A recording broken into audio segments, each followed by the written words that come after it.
mencegah stroke gitu ya. Oke, saya lanjutkan untuk pencegahan stroke ya. Pencegahan stroke ini lebih penting ya. Mencegah itu lebih baik daripada mengobati. Jadi bagaimana kita melakukan pencegahan supaya kita nggak kena stroke? Pertama adalah memilih dari pola makan yang sehat ya. Jadi pola makan yang seperti apa yang sehat seperti ini? Yang pertama adalah mengkonsumsi makanan rendah lemak dan kolesterol. Nah, makanan yang rendah lemak kolesterol itu seperti apa? Ya, ya, pengatur pola makan rendah lemak ini ya. Makanan seperti apa itu? Yang pertama adalah jenis makanan yang serat yang mudah larut ya, serat larut dalam biji-bijian ini biasa seperti beras merah ya dan jagung. Jadi Bapak Ibu kalau misalkan kita mengonsumsi nasi dari beras merah itu lebih bagus ya daripada pakai yang beras putih gitu ya. Atau kadang kita diet, coba sekali-kali ya kembali ke masa lalu ya. Jadi orang kampung itu ternyata lebih sehat ya. Jadi makan nasi jagung ya. Nah, zaman dulu waktu zaman masih susah dulu itu makannya nasi jagung. Nah, itu ternyata membuat lebih sehat. Ya, makan jagung sama beras merah. Kemudian mengkonsumsi oat ya. Oat itu biji sereal ini seperti pada gambar nih. Gambar yang saya tampilkan ini adalah oat ya. Biji sereal ini. Nah, oat ini mempunyai khasiat menurunkan kadar kolesterol total dan LDL ya. LDL itu low density lipoprotein, kolesterol jahat. Itu lebih banyak dia menurunkannya. Ya. Sehingga Bapak Ibu yang mempunyai faktor resiko kolesterolnya tinggi, coba konsumsi oat ya.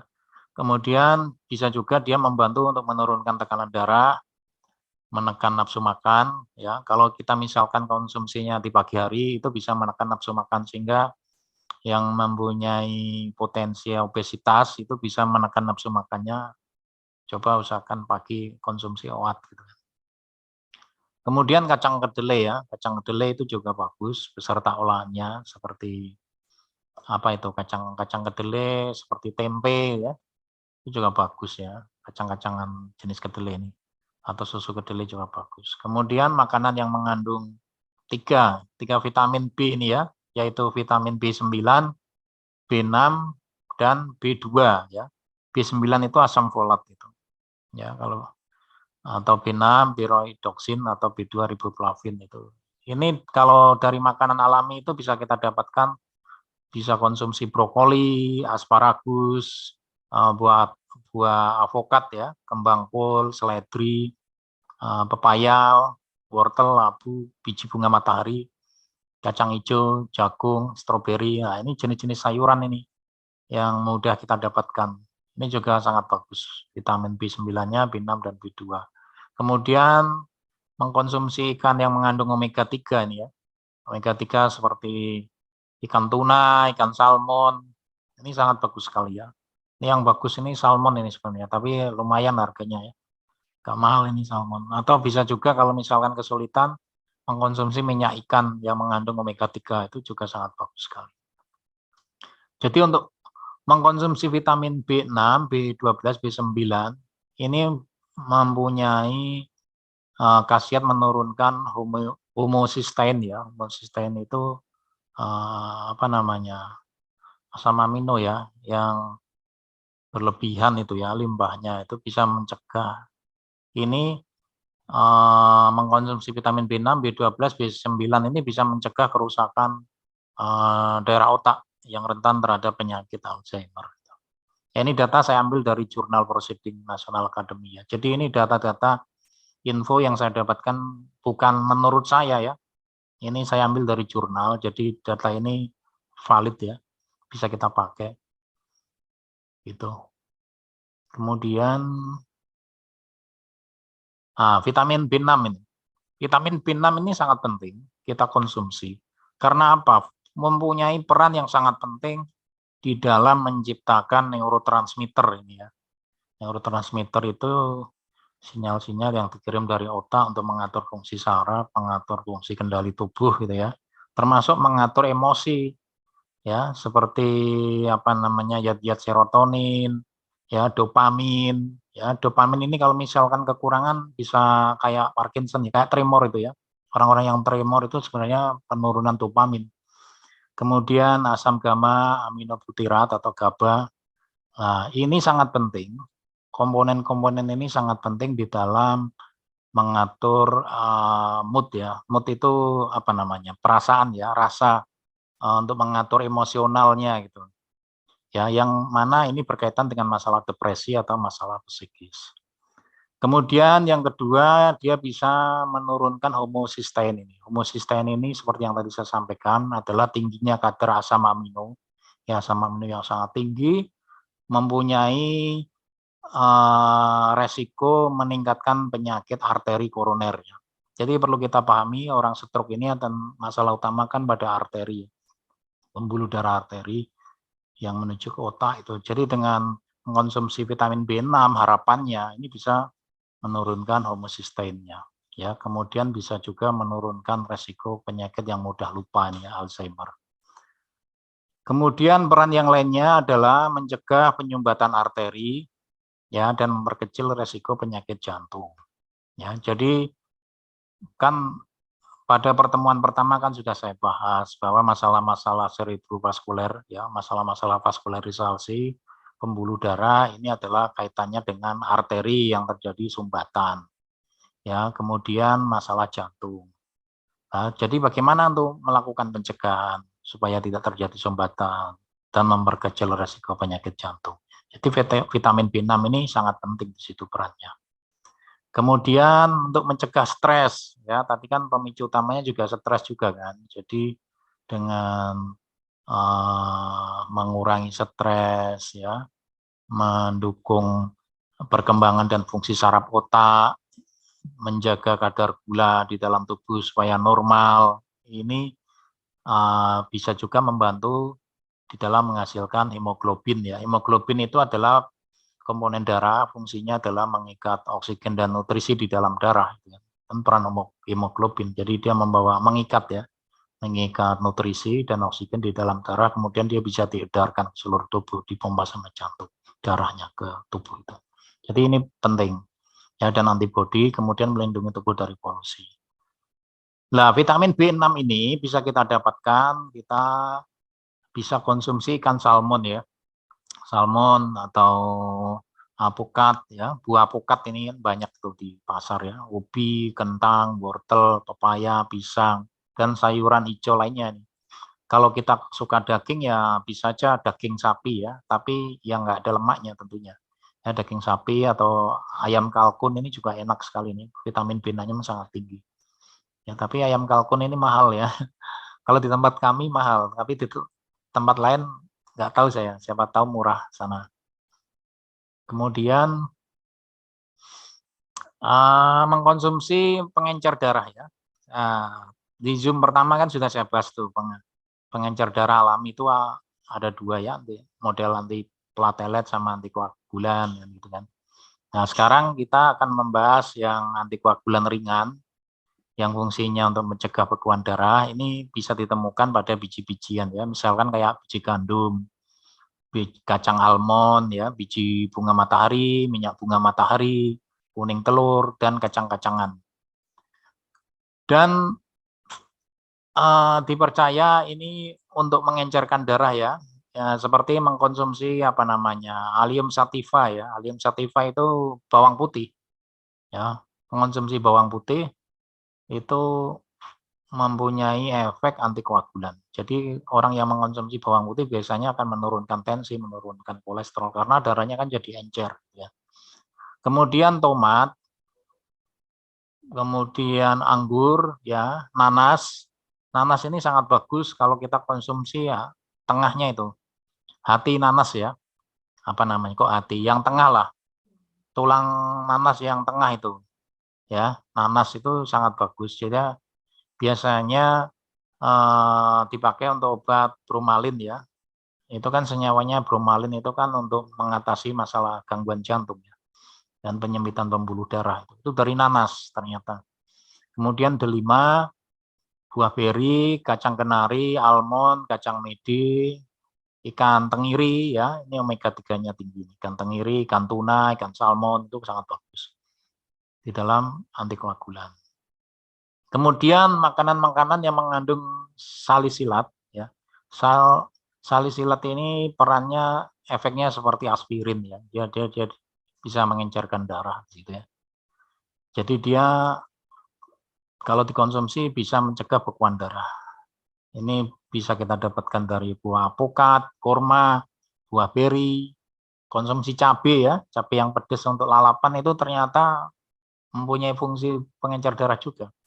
Ya, ceri, kemudian minum jahe yang hangat itu ternyata mempunyai senyawa yang mirip dengan salisilat ya.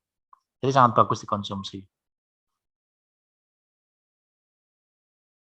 Kemudian herbal-herbal yang mudah kita dapatkan selain itu buah kurma ya.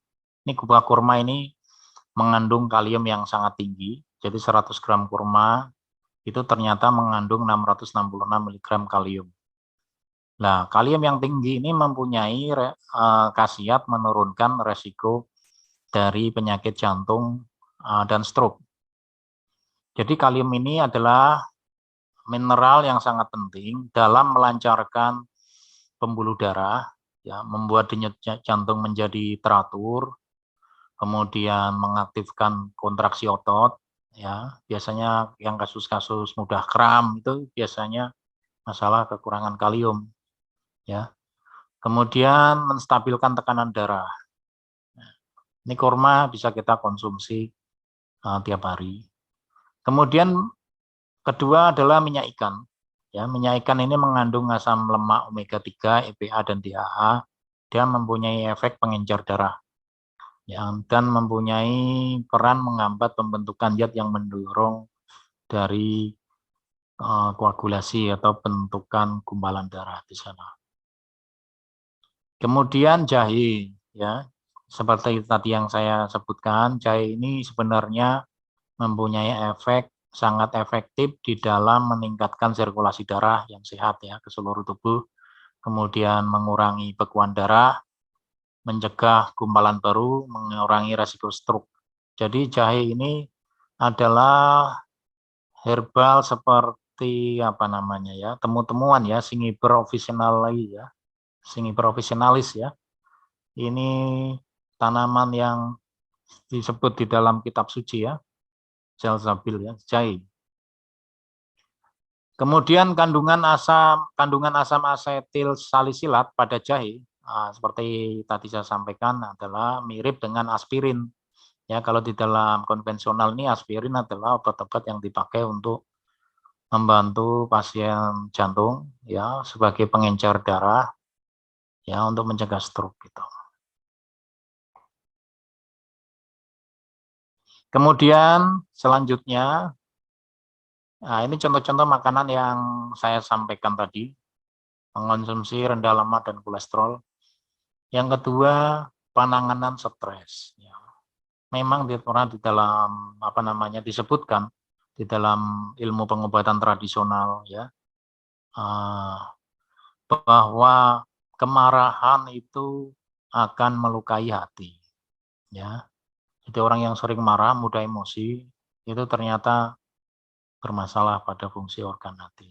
Organ hati di sini di dalam pandangan tradisional adalah menyimpan darah. Ya, hati adalah fungsi filter yang mempunyai kerja paling banyak perannya ya. Jadi ketika orang itu stresnya sangat tinggi, ini fungsi hati itu akan terdampak. Ya padahal di dalam pandangan tradisional, stroke itu adalah masalah serangan angin pada hati. Nah, itu filosofi ya, serangan apa namanya pada hati. Jadi artinya faktor pemicu stres ini memang sangat tinggi. Jadi kita perhatikan aja ya, kita jumpai pasien-pasien yang di lapangan ya. Orang-orang stroke itu ternyata punya kebiasaan sebelum dia kena stroke itu ternyata mempunyai kebiasaan yang tinggi, mudah marah, ya temperamen. Ya. Jadi banyak dongkolnya gitu ya. Jadi stres itu memang berpengaruh terhadap stroke. gitu. Jadi supaya kita tidak stres bagaimana? Ya jangan mudah marah, ya. Orang harus bersikap ramah, harus sabar, ya harus mensyukuri hidup. Ya berpikir positif, jangan berburuk sangka pada orang lain. Kan begitu kan? Mensyukuri hidup, menyelesaikan pekerjaan satu demi satu, dan mendekatkan diri pada Tuhan Yang Maha Esa. Ya, itu adalah langkah-langkah untuk penanganan stres. Kalau dalam agama kami, Muslim itu memang dianjurkan untuk sholat malam ya, pada sepertiga malam yang terakhir ya, sepertiga ya. Ya pada saat malam itu, jam 1, jam 3 ya, itu kalau kita lihat dari jam piket organ, menurut ilmu TCM, itu kan jam piket organ hati sebenarnya kan. Jadi kan sasarannya ini kan hati. Jadi ketika orang itu bangun malam, dia mendekatkan diri pada Tuhan, ya, maka hatinya akan tenang. Maka faktor resiko stroke-nya itu akan kecil, karena hatinya membaik. Ya, mendekatkan diri pada Tuhan.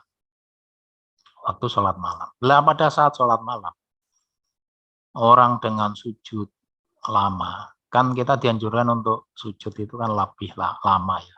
Dengan posisi sujud lebih lama, kepala lebih rendah posisinya, itu otomatis akan meningkatkan oksigen dan udara lebih banyak ke otak. Ya, karena otak itu lebih banyak tersuplai darah, karena posisi seperti mengikuti gravitasi, kepala lebih rendah daripada tubuh, ya darah akan mengalir lebih banyak ke kepala. Nah, darah itu sendiri kan membawa oksigen dan nutrisi. Jadi kebutuhan oksigen dan nutrisi akan lebih banyak ke kepala, maka orang itu akan terhindar dari stroke.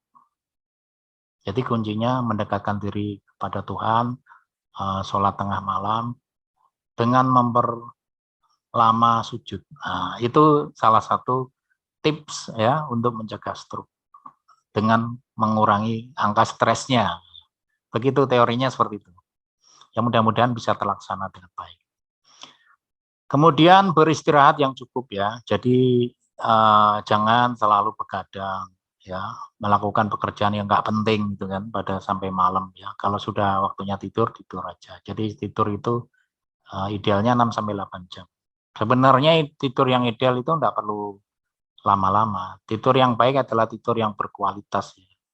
Jadi berkualitas ini artinya adalah dia bisa menikmati tidur dengan nyenyak ya, bisa menikmati ya, merasa dia tidur. Kan ada orang yang tidur tapi pikirannya kemana-mana, nggak bisa tidur ya. Fisiknya tidur tapi pikirannya kemana-mana. Itu namanya tidak berkualitas. Ya, jadi kalau kita misalnya bisa tidur setengah jam, 1 jam, tapi bisa menikmati tidur itu dengan nyaman, nah itu sebenarnya sudah tidur yang cukup ya. Tapi idealnya secara teori 6 sampai 8 jam sehari. Kalau kebanyakan tidur juga nggak begitu bagus.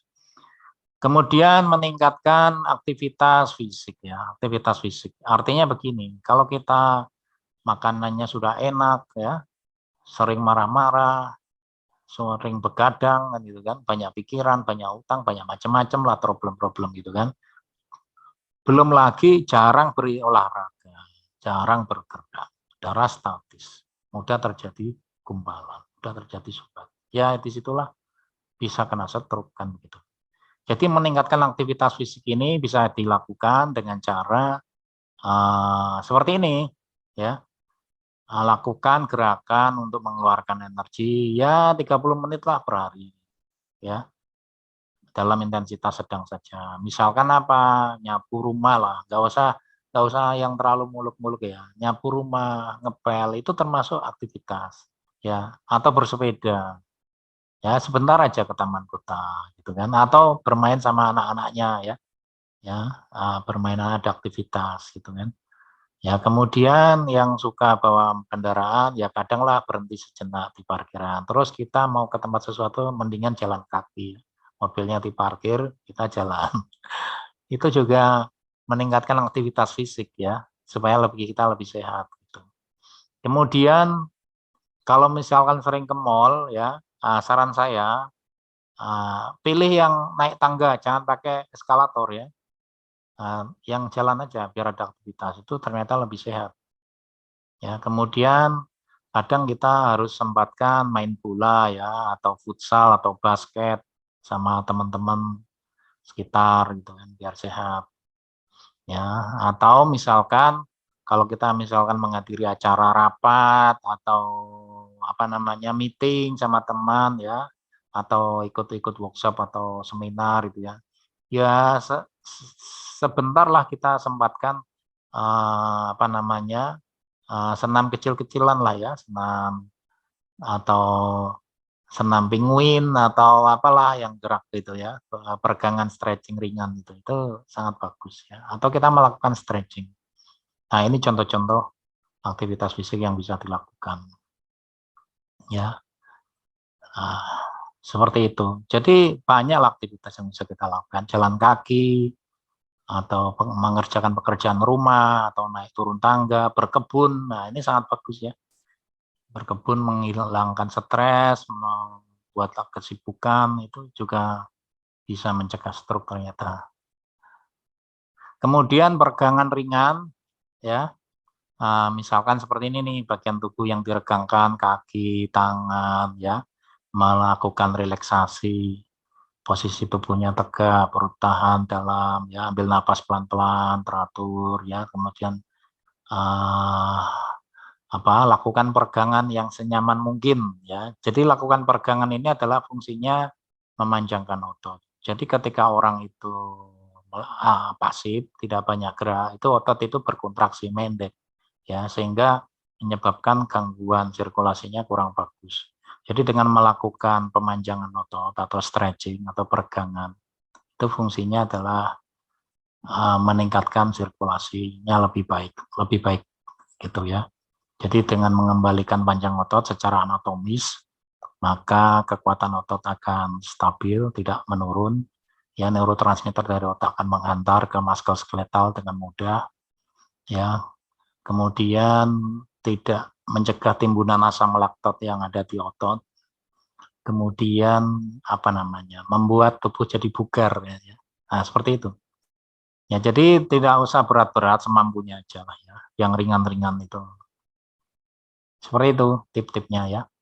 Kemudian oke, itu tadi contoh apa namanya pencegahan ya, tip-tip pencegahan yang bisa dilakukan Bapak Ibu di rumah.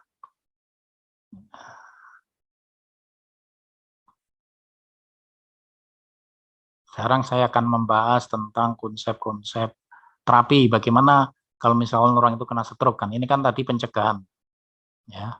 Oke. Kemudian saya lupa. Yang terakhir tadi setelah 1, 2, 3, 4 rutin harus melakukan pemeriksaan secara terutama cek tensi, cek kolesterolnya, cek gula darahnya, harus dipantau secara teratur. Karena kadang kita merasa sehat, ya, tidak ada masalah. Akibatnya karena tidak ada gejala, merasa sehat, tidak pernah mengecek angka itu. Tahu-tahu angkanya tinggi. Lah baru kaget, baru panik, baru nyari upaya terapi apa aja. Ya. Nah, ini yang membuat terlena gitu.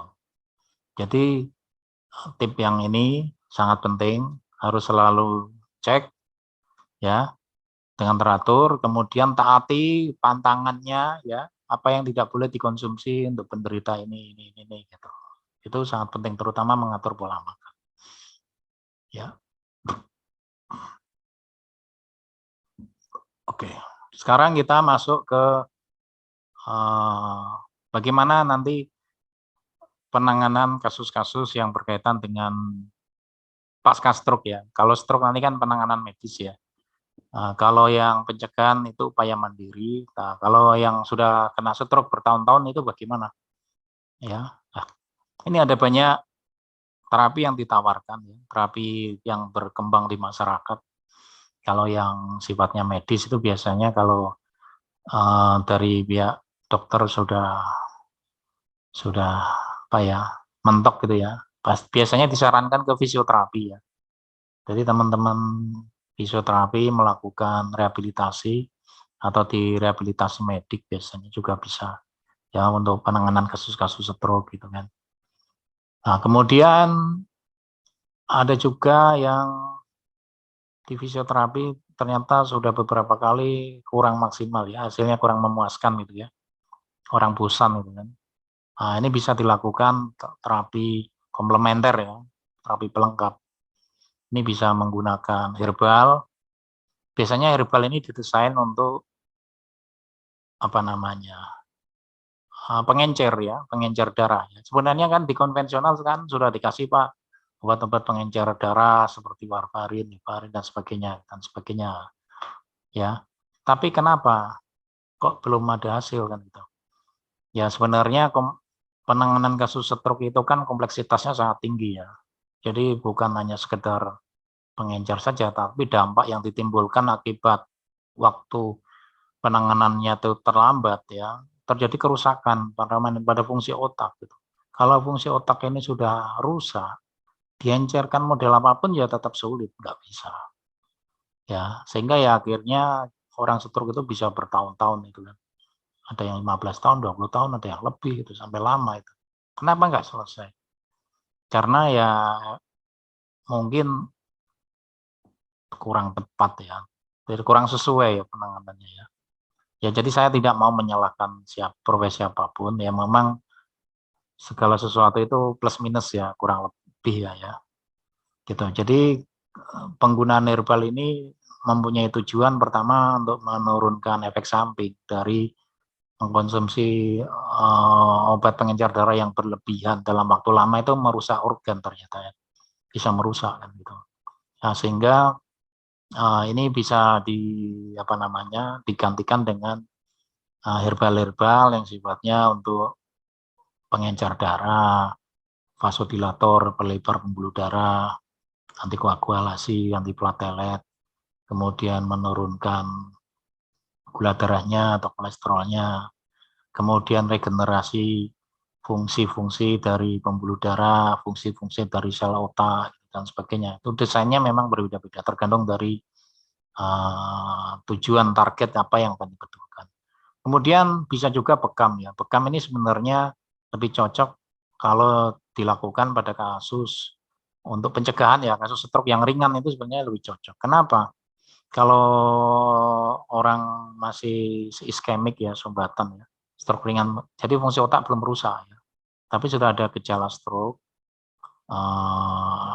problem-problem dari sumbatan karena pengentalan darah, itu dibekam itu sangat bagus.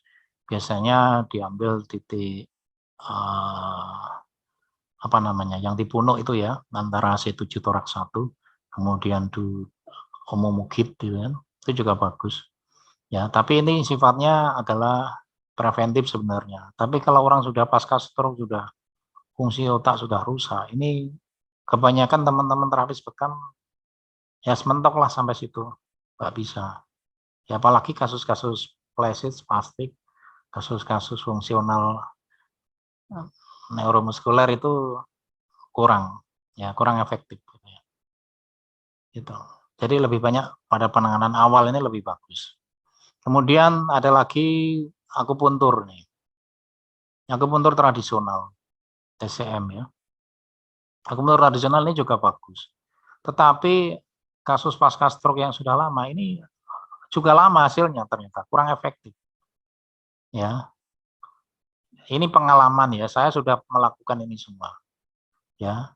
Sebagai fisioterapi, sebagai herbalis, sebagai pekamer, sebagai akupuntur TCM, saya sudah coba, hasilnya lama. Ya pasien-pasien saya sampai bosan. Ya.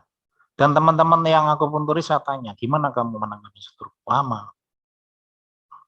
Ya berapa paket? Satu paket berapa kali session? Ya pemulihannya kadang ada yang sampai 1 tahun baru pulih. Ada yang berapa bulan, lama gitu kan.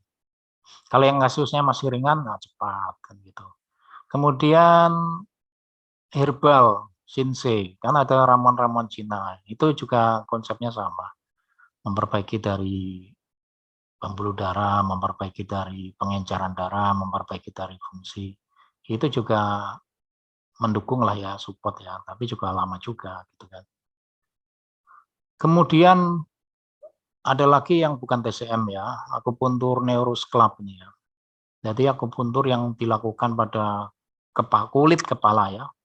Jadi bukan pada tubuh gitu kan, bukan pada tubuh. Biasanya kan kalau yang akupuntur biasa kan di tubuh ya. Ini enggak, dia tidak berdasarkan TCM. Jadi pendekatan dilakukan berdasarkan ilmu neuroscience ya, pendekatan tentang fungsi otak ya. Jadi jarumnya ditancap di kepala. Ini ada banyak style, ada beragam model, yang mana fungsinya itu harapannya bukan menggantikan ya, memberikan solusi bagaimana meningkatkan percepatan ya, lebih cepat hasilnya untuk kasus yang sama ya. Jadi parameternya adalah pasca stroke tentunya ya, recovery pasca stroke. Kita bandingkan dengan TCM, pakai ini ternyata lebih cepat hasilnya yang pakai konsep ini, Neurosclub. Hasilnya lebih bagus, lebih cepat hasilnya. Ya, kemudian train needling ini seperti akupuntur tapi berbeda ya. Ini biasanya dipakai untuk kasus-kasus neuromuskuler yang berkaitan dengan stroke. Itu biasanya kasus-kasus otot itu kayak atrofi, kayak spastik ya, spastisitas, kayak flaccid, problem-problem perubahan postural, masalah otot gitu ya, drop foot gitu. Ini yang diperbaiki adalah musculoskeletal. Ini tentunya sangat bagus sekali kalau kita kombinasikan dengan Neurosclub gitu. Kemudian terapi-terapi fisik ya, bisa manual massage ya, bisa neuromassage, pijat pada kepala. Itu sifatnya membantu aja. Jadi fungsinya adalah menstimulasi dari reseptor saraf sensorik ya sebagai input untuk diberikan stimulasi. Kemudian dengan harapannya stimulasi itu akan memberikan pesan ke dalam saraf, dikirim ke otak, otak akan melakukan perbaikan gitu. Tapi juga lama ya, manual itu. Ya memang butuh ketelatenan di sini kan. Kemudian ada juga yang teman-teman menggunakan lintah itu kan. Jadi harus dipahami lintah ini perannya apa sih? Orang di lintah itu tujuannya adalah mengencerkan darah sebenarnya. Jadi lintah kalau ditempel, liurnya mengandung hirudin, senyawa yang fungsinya sebagai antikoagulasi, ya, mengencerkan. Jadi dia mengencerkan, bukan memperbaiki kerusakan fungsi otak. Kalau kasusnya iskemik, masih awal kasih lintah bagus. Tapi kalau sudah rusak, pasca stroke itu bukan memperbaiki masalah darah, memperbaiki fungsi-fungsi dari kerusakan sel otak supaya dia bisa aktif kembali. Ya, jadi kapan penggunaan ini ya, memang harus dilihat. Ya, kalau kita pasca stroke ya pakai lintah sebenarnya menurut saya kurang efektif ya. Ya pendapat kan boleh beda ya, tapi kalau menurut saya pribadi kurang efektif untuk pasca stroke pakai lintah ini. Tapi kalau untuk tahap-tahap awal iskemik itu masih bisa lah, masih masuk akal lah gitu ya. Kemudian NDT ya, NDT itu Neuro Development Treatment, itu adalah terapi yang berkembang di Amerika. Awalnya dari UK gitu kan, jadi ditemukan oleh seorang fisioterapi dan dokter spesialis neurologi ya. Kemudian dia memperbaiki neurorestorasi fungsi kerusakan otak dengan cara menstimulus dengan kinetik ya, gerakan-gerakan yang dipakai untuk memprogram ulang fungsi otak. Nah, ini bagus sekali kalau kita terapkan pada recovery pasca stroke. Gitu. Ya, ini biasanya dikenal sebagai bobat ya. Bobat itu adalah nama penemunya. Ya, bobat. Kalau di UK, di Inggris tuh bobat namanya, bobat terapi. Tapi kalau di Amerika namanya Neuro Development Treatment. Gitu. Nah, ini masih jarang di Indonesia. Jadi ini biasanya teman-teman yang sudah expert dalam bidang manual terapis dan fisioterapi gitu ya. Belajar di Australia gitu ya. Nah, ini dapat ilmu ini biasanya. Nah, kemudian peran akupuntur ini ya. Kenapa sih kita harus pakai akupuntur? Pak, apa nggak bisa atau Pak? Dipijit aja lah, aku kan takut sama jarum gitu. Bisa nggak kira-kira? Ya, kenapa pentingnya gitu kan? Nah, jadi akupuntur ini sebenarnya untuk kasus stroke sudah tercatat dalam kitab Wang Tinecing ya. Wang Tinecing itu kitab sucinya pengobatan Cina ya, TCM ya. Huang Ti itu kaisar kuning ya. Kaisar kuning dalam kitab pengobatan internal ya, penyakit organ dalam. Itu ternyata sudah ditulis di sana. Nah, stroke itu adalah masalah kelainan neurologis ya. Jadi fungsi-fungsi sistem saraf sebenarnya. Gitu. Jadi pengobatan akupuntur ini harapannya adalah memperbaiki sirkulasi darah ke otak, meningkatkan tekanan parsial oksigen dan suplai nutrisi ya ke dalam otak di daerah sekeliling darah yang terkena stroke tadi, supaya terjadi regenerasi perbaikan pada fungsi yang rusak. Jadi dengan cara memanfaatkan fungsi yang tidak rusak, menstimulasi, kemudian dia mengambil alih pada fungsi yang rusak. Nah, itulah konsep neurorestorasi di sana. Jadi dari beberapa penelitian dan jurnal yang sudah evidence-based medicine itu ya, disebutkan bahwa pasien stroke ini yang mendapat pengobatan akupuntur pulih lebih cepat dan mempunyai perbedaan bermakna dalam perbaikan keseimbangan. Keseimbangan itu termasuk cara berjalan, menjaga postur tubuh gitu kan, mobilitas, pergerakan, kegiatan sehari-hari, kualitas hidupnya dibanding dengan tidak mendapatkan dengan akupuntur. Jadi pelatihan yang biasa saya buat untuk tatap muka ya, ini bengkel stroke yang kami buat ini lebih banyak menggunakan modalitas akupuntur. Jadi kita enggak pakai pijat. Ya, pijat itu sebagai support system.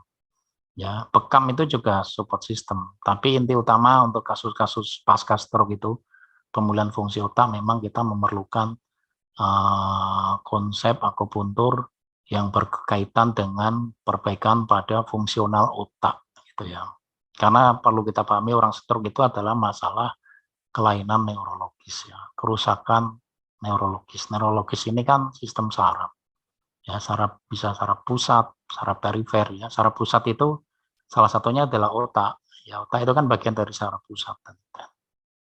Jadi tentunya kalau kita pakai akupuntur yang TCM yang tradisional itu kan lebih banyak ke apa ya?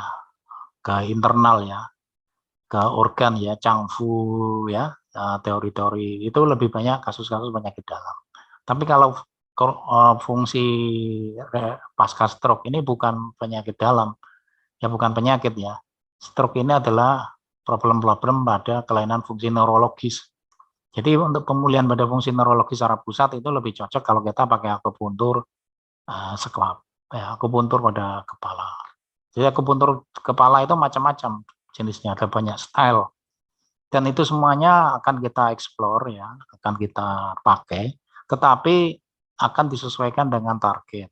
Target kita betulin apa nih misalkan. Jadi pada fungsi otak mana yang rusak ya, apa yang akan diperbaiki di situ. Nah ini akan disesuaikan dengan sekelap yang akan kita pakai yang dipilih begitu. Jadi berbeda ya. Akupuntur itu banyak ya. Jadi banyak. Dan orang kan kadang terlalu menggampangkan ya. Wah gitu pakai akupuntur ini belum tentu kan itu. Jadi hal yang penting itu sebenarnya bukan akupunturnya, tetapi mengidentifikasi dari kerusakan fungsi otak yang mana, kemudian mencari akar masalahnya, kemudian berupaya untuk melakukan perbaikan pada fungsi yang rusak itu. Ya, baru dipilih modalitas apa yang sesuai di sana. Itu lebih penting.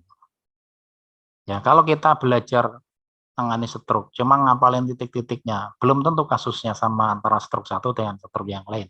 Karena ternyata stroke itu kompleksitasnya sangat tinggi sekali dan sangat rumit. Ya, jadi tidak bisa kita mengeneralisir antara satu kasus dengan kasus lain yang sama-sama stroke. Nah, inilah pentingnya kita harus selalu update, selalu belajar bersama ya, menggali masalah-masalah stroke yang kita yang kita temukan di masyarakat seperti itu. Ya. Nah, ini konsep dasar pelatihan yang saya buat yang berkaitan dengan neurointegrasi akupuntur neuroseklap ya. Biasanya workshop kami saya kasih nama bengkel stroke ya. Jadi kenapa kok bengkel ya? Kok nggak klinik atau apa? Ya bengkel itu kan filosofinya kan memperbaiki ya. Sesuatu yang datang itu sudah rusak. Ya, lalu kita mengecek, mencari tahu masalahnya di mana, kemudian melakukan identifikasi, kemudian melakukan perencanaan tindakan terapi yang sesuai seperti apa, ya. Kemudian kita melakukan upaya untuk perbaikan. Ya, bengkel kan seperti itu kan konsepnya. Nah, melakukan perbaikan pada fungsi yang rusak. Pada kasus stroke. Nah, itu kan. Nah, seperti itu. Itu filosofinya ya. Nah, kemudian kita kembali ke sini, konsep dasarnya. Konsep dasar. Di situ ada konsep otak, organ, ya, dan titik yang akan kita beri stimulasi untuk melakukan perbaikan. Ya, jadi selama ini kan kalau kita melakukan akupuntur itu kan di tubuh ya, di tubuh itu ditangkap input sebagai apa namanya di reseptor saraf ya, saraf sensoris ya. Afren itu kan di kulit ya, efren ya, ke afren, afren ya, benar afren yang input ya sensoris itu kan di kulit ya. Kita sebenarnya melakukan penusukan di tubuh itu sudah cukup untuk memberikan stimulasi ke saraf dan begitu. Kemudian sinyal ini akan dikirim melalui saraf sensoris sebagai input ya, kemudian dikirim ke medula spinalis ke tulang belakang. Kemudian sinyal ini akan dikirim ke otak. Ya, ketika kita menangani kasus yang bukan stroke, fungsi otak masih bagus. Dia akan merespon input yang kita berikan tadi dengan tusukan jarum tadi ya. Kemudian otak itu akan memproses, kemudian akan mengirim sinyal balik ya dari UMN. UMN itu upper motor neuron ya, saraf motorik atas menuju ke tulang belakang lewat saraf. Kemudian dari tulang belakang ini akan keluar namanya LMN, lower motor neuron ya, saraf motorik bawah. Akhirnya outputnya adalah ke sistem motorik, penggerak ya. Efferentnya ini penggeraknya kemana? Dalam kaitan anatomi sistem saraf, output sistem saraf ini adalah ke muskuloskeletal ya, ke sistem otot. Kemudian dia menggerakkan tangan, mampu bergerak. Pada kasus orang yang stroke, pasca stroke yang sudah lama ya, pasca stroke ya, fungsi otak kan rusak. Kalau kita melakukan input pada tubuh, ya ditangkap, masuk, sampai sini sudah ngeblok, dia nggak bisa fungsi. Itulah kenapa lama. Kita melakukan terapi di tubuh itu lama sekali. Nah, kalau misalkan kita rubah, tusuknya, sensorisnya, inputnya bukan di tubuh, tapi di kulit kepala. Ya, sensoris saraf itu kan kulit ya. Nah, kita ambil kulit kepala, bukan kulit di tubuh, kulit kepala. Langsung ditangkap, langsung ke otak, nggak perlu lewat sini. Ya, langsung ke UMN, upper motor neuron. Nah, kemudian itu akan melakukan perbaikan karena terjadi mikrotrauma. Penusukan itu kan membentuk mikrotrauma, merangsang zat-zat biokimiawi sebagai regenerasi, ya akan keluar ya, histamin, bradikinin, substan P, NGF dan sebagainya dan sebagainya. Zat-zat biokimia itulah yang akan dipakai perbaikan pada fungsi otak di situ. Itulah kenapa pentingnya kita melakukan penusukan. Kalau dipijat nggak ada hasilnya, percuma di sana, ya. Nah, kemudian ini akan meregenerasi pada fungsi upper motor neuron, kemudian dia akan bekerja mengalirkan neurotransmitter ke sistem saraf, ke tulang belakang, terus kemudian ke saraf motorik bawah, kemudian ke otot ya. Nah, kasus-kasus tertentu yang dia cedera, ya, kerusak pada motorik atas, upper motor neuron, itu dampak yang terjadi pada otot itu kan sebenarnya apa namanya, spastisitas ya. Spastis itu hiperfleksi ya, tangannya nekuk, sikunya nekuk, nggak bisa diluruskan dia, wah nggak bisa, wah nggak bisa, tangannya gini, ya tangannya gini, kakinya juga ngangkat gini kan, nah drop foot gitu, dia otot ketarik gitu. Nah, otot yang ketarik tadi itu masalah utama itu bukan masalah otot, bukan. Kalau kita melakukan pemijatan area sini, ya dibekam di sini, ya percuma, nonsen. Kenapa?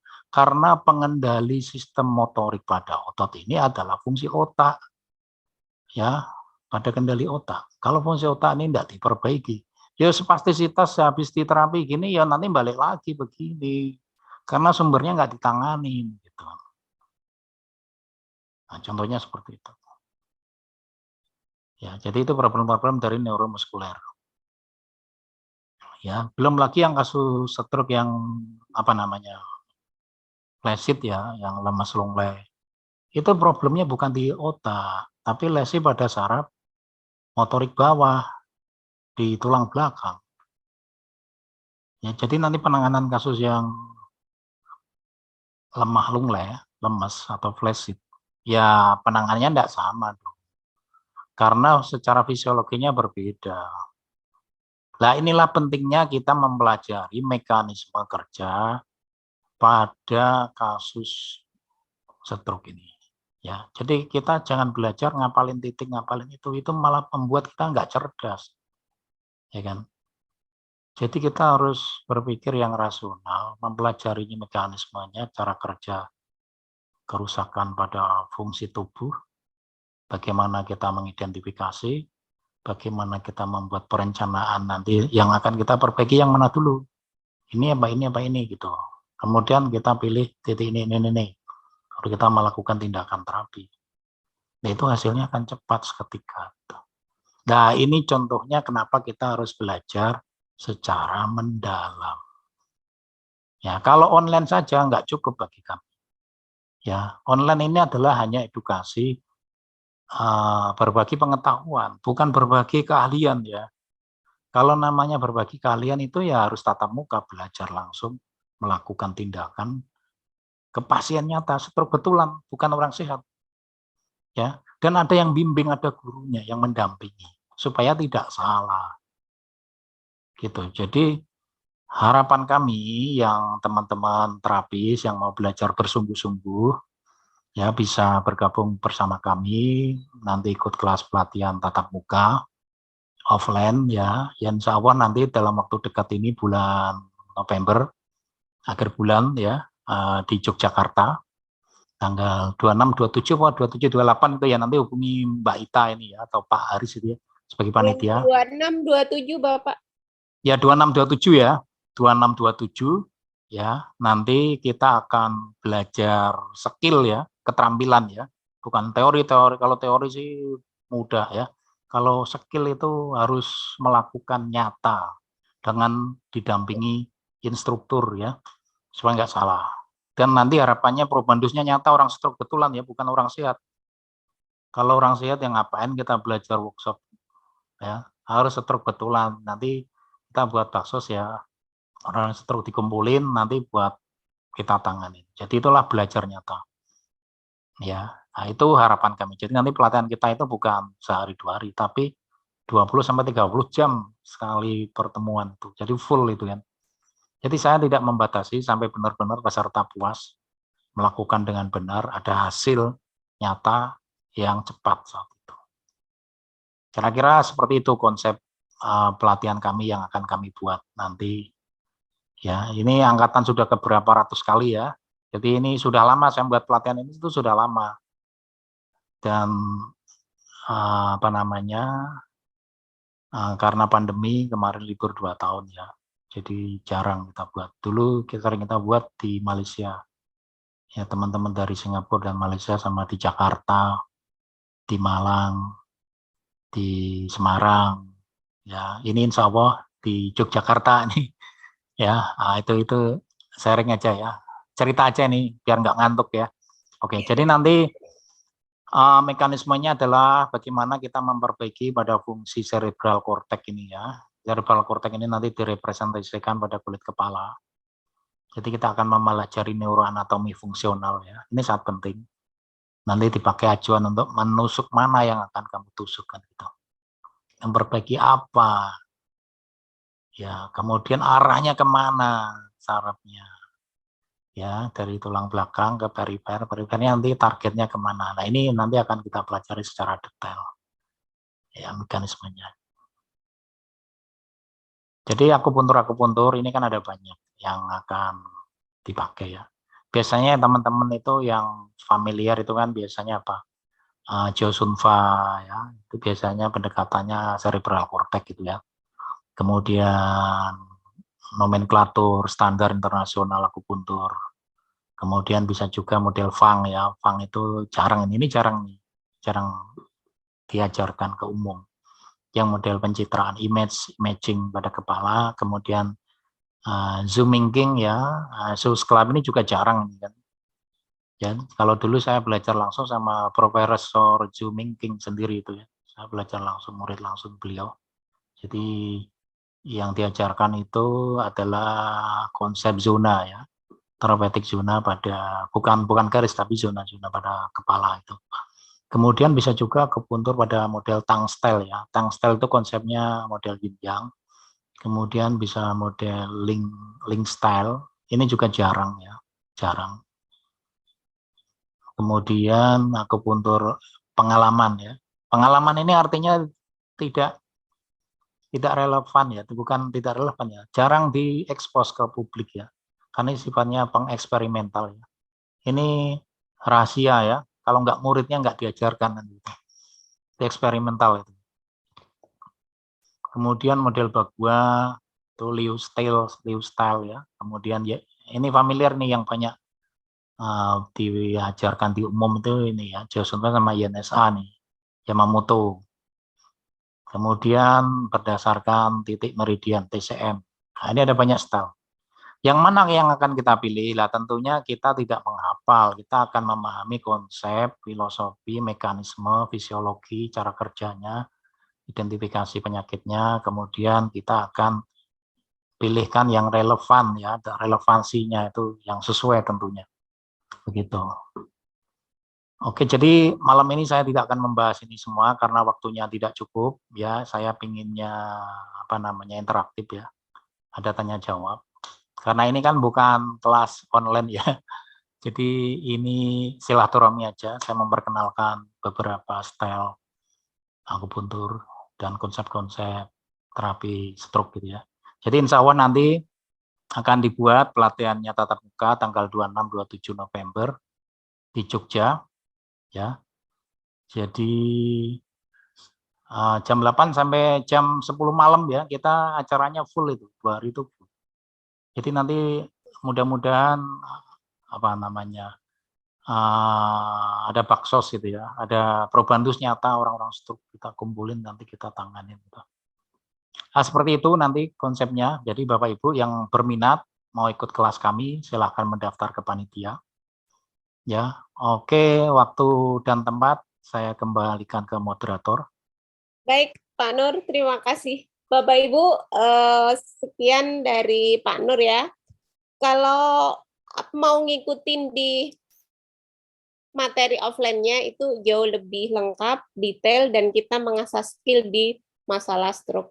Jadi dari awal sampai akhir tadi sudah dijelaskan lebih banyak bagaimana kita mencegah terjadinya stroke daripada menangani stroke itu sendiri setelah kita kena serangan stroke. Jadi, tapi bagi yang sudah terlanjur kena stroke, otomatis harus mencari pengobatan terbaik lah ya, yang bisa diberikan. Nah, bagi Bapak Ibu, tanggal 26-27 kita adain stroke, pelatihan stroke, pasca stroke, bagaimana penanganannya, 2 hari full, jadi mulai jam 8 sampai jam 22. Jadi bagi yang mungkin ada saudara yang kena stroke, bisa mungkin mendaftarkan jadi probandus plus ikut pelatihannya.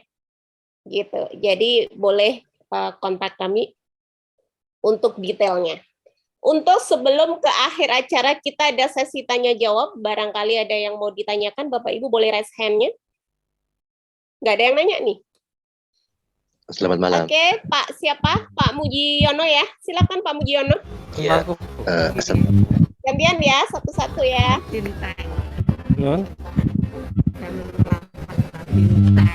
Enteng. Kan nama saya Muti. Oh, alhamdulillah.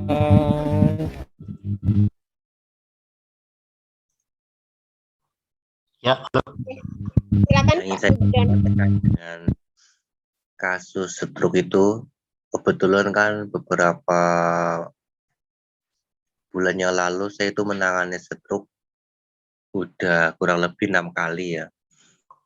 Itu kasusnya sebelah tangan nggak bisa digerakkan dari bahu ke bawah, lalu dari suara juga agak susah untuk mengucapkan huruf vokal itu, dan kedua kaki juga agak bengkak. Tapi alhamdulillah ya sedikit-sedikit ada perubahan, akan tetapi belum maksimal. Mungkin dari Master siapa ini? Nah, kok nggak hafal gimana nih? Ayo. Master Nurmanik bisa memberikan. Pak Nur. Oke, Pak Nur, silakan.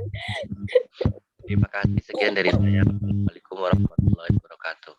Waalaikumsalam warahmatullahi wabarakatuh. Terima kasih Pak Mujiono, salam kenal. Terkenal, Pak Mujiono tinggal di mana nih? saya di Bantul, Pak.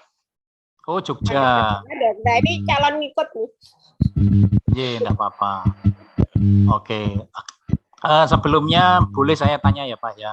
Oh, boleh, Pada Pak. saat penanganan stroke itu Pak Mujiono pakai model seperti apa? Terapi apa? Terapi kan banyak. Yang Ya, mana yang dipakai? itu saya pakai terapi totok saraf, Iya Pak. itu pakai terapi ini pembetulan persendian, pembetulan persendian itu Ya. juga terapi sebat rotan untuk memperlancar peredaran darah, Ya. dan beberapa metode lain saling sinergikan gitu. Iya. Uh, Iya Pak. Oke. Boleh saya tanya lagi ya Pak? boleh. Oke, enggak apa-apa. Pak, CMT-nya jenengan apa itu? Manual terapis atau massage atau apa itu? CMT itu. Kalau saya masuknya masih campuran gitu. Enggak, namanya Mujiono C.MT itu. Maksudnya background-nya apa itu? Panjangannya. Yang belakangnya itu, Singkatannya apa? kalau itu kan kemarin itu dapat gelar non akademik gitu, yang itu kan Singkatannya apa? sertifikator itu. Sertifikat apa? Motivator. Oh, motivator. Oh, motivator. Berarti beda. Ya udah enggak apa-apa. Enggak, kalau tempat kami CMT itu certified massage terapis ya, manual terapis biasanya gitu. Saya pikir manual terapis. Jadi kalau C.MT-nya kecil itu berarti motivator ya. Berarti psikologi ya. Psikologi ya. Oke. Ya udah enggak apa-apa lah. Oke, jadi gini Pak, mohon maaf ya, saya nggak menggurui ya, saya berbagi pengetahuan aja, berbagi pengalaman. Jadi pada yang Pak Mujiono sampaikan, dia menggunakan, tadi kan masalahnya di kanan ya, lumpuh kanan, baunya turun ya, nggak bisa digerakkan sampai kaki, sampai wajah, sisi kanan. Berarti sumbatannya kan sebenarnya di kiri Pak. Jadi fungsional otak itu secara anatomi adalah kontralateral ya. Kontralateral ini maksudnya menyilang. Jadi problemnya tadi kalau lumpuhnya di kanan berarti di kiri sumbatannya. Oke. Kemudian jenengan Pak Mujiono pakai toto, pakai tulang belakang ya, pembetulan tulang belakang atau apa tadi disebutkan. Kemudian sebat rotan ya, rotannya disabetin itu ya. Oke. Itu sakit nggak Pak? Saya belum pernah soalnya. Sakit nggak? Enggak ya? Enggak. Oke. Cuma panas-panas dikit. Cuma agak kaget-kaget gitu ya. Karena disabet ya. Oke, enggak apa-apa. Jadi sebenarnya yang dilakukan itu belum mengenai target pada fungsional otak ya. Dia lebih banyak target pada muskuloskeletal ya, pada fungsi otot rangka. Ya kan, otot rangka. Itu kalau saya melihat itu masih superficial artinya stimulasi yang dilakukan itu baru nyampe ke reseptor saraf, itu masih di kulit gitu kan. Kalau disabetin sama rotan kan yang kena kan kulit kan. Nah, jadi input reseptornya itu baru masuk di di saraf perifer, saraf tepi kan, di kulit gitu kan. Kemudian dilakukan totok, itu berarti pemijatan. Nah, pemijatan itu juga dilakukan di kulit kan, di kulit tubuh itu, di otot ya, tubuh itu kan artinya memberikan input pada reseptor saraf pada kulit dan otot ya, sebagai perifer gitu. Berarti Pak Mujiono belum melakukan treatment tindakan pada saraf pusat, belum. Jadi ya nggak berhasil, kurang maksimal. Ya, jadi harusnya kalau misalnya kita memahami mekanismenya, cara kerjanya, patofisiologinya stroke, problem utama itu saraf pusat sebenarnya, bukan saraf perifer, bukan saraf tepi ya. Jadi saraf pusat ini di kepala. Nah, upaya yang tadi disebutkan itu belum menyentuh target di otak, itu belum. Ya, masih di perifer. Ya, di saraf-saraf tepi, ya, di tubuh. Ya, seperti disebat rotan itu kan sentuhannya kan di kulit itu kan. Kemudian dipijetin itu juga di kulit kan, kulit otot tubuh kan, bukan di kepala ya, bukan di kepala kan. Kemudian di tulang belakang atau apa tadi? Pembetulan tulang belakang. Yang dilakukan baru lower motor neuron itu, saraf yang keluar dari saraf tulang belakang. Lah saraf yang dari neurotransmitter dari otak belum diapa-apain. Nah, otomatis hasilnya ya nggak maksimal. Nah, begitu. Jadi harapan kami nanti Pak Mujiono itu pada saat membetulkan kasus-kasus seperti itu, yang harus dibetulkan itu harusnya saraf pusat dulu ya, karena orang stroke itu yang rusak adalah fungsional saraf pusat di otak. Lah setelah diperbaiki baru ke perifernya, ke tepinya ya, atau otaknya dulu diperbaiki, sudah berfungsi, neurotransmitter mengantar, baru perbaiki tulang belakang sudah bagus, sistem persarapan inervasinya sudah bagus, mengalir ke saraf perifer tepi, lah baru ke otot rangka. Nah, pijat atau terapi modalitas terapi yang ke arah otot rangka diterapkan baru bisa hasilnya maksimal. Ya, gitu Pak. Terima kasih banyak Pak. Oke, sama-sama Pak. Ya.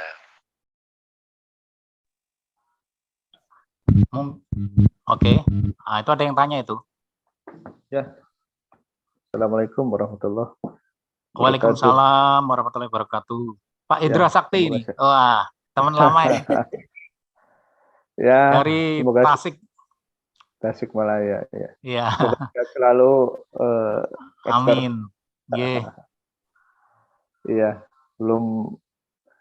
belum kejadiannya kita ketemu lagi, sudah lama. Iya Pak. Ya. Sehat Pak, lama nggak jumpa ini, sehat selalu. Alhamdulillah. Allah berikan kesehatan sampai saat ini. Amin. Selalu terus sehat. Amin Pak. Ini ada yang mau saya tanya. Ya.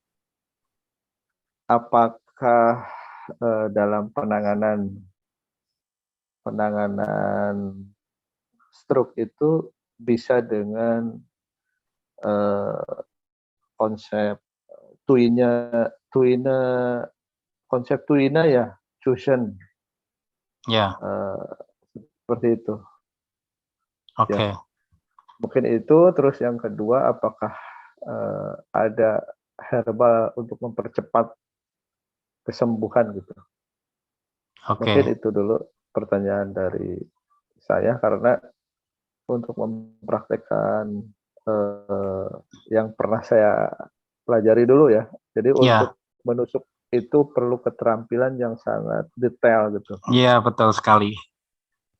Detail. Jadi kita akhirnya agak takutnya menusuknya bukan ke saraf yang ditarget gitu. Nah, mungkin itu betul yang membuat kita sebagai alumni ya ketakutan gitu. Mungkin itu saja. Oke. Assalamualaikum warahmatullahi wabarakatuh. Waalaikumsalam warahmatullahi wabarakatuh. Ya. Oke, baik Pak Indra Sakti ya. Kawan lama ini dulu sudah pernah ikut kelas kami di Semarang dulu ya. Tahun berapa itu? Lama sekali itu. Saya sampai lupa. Ya.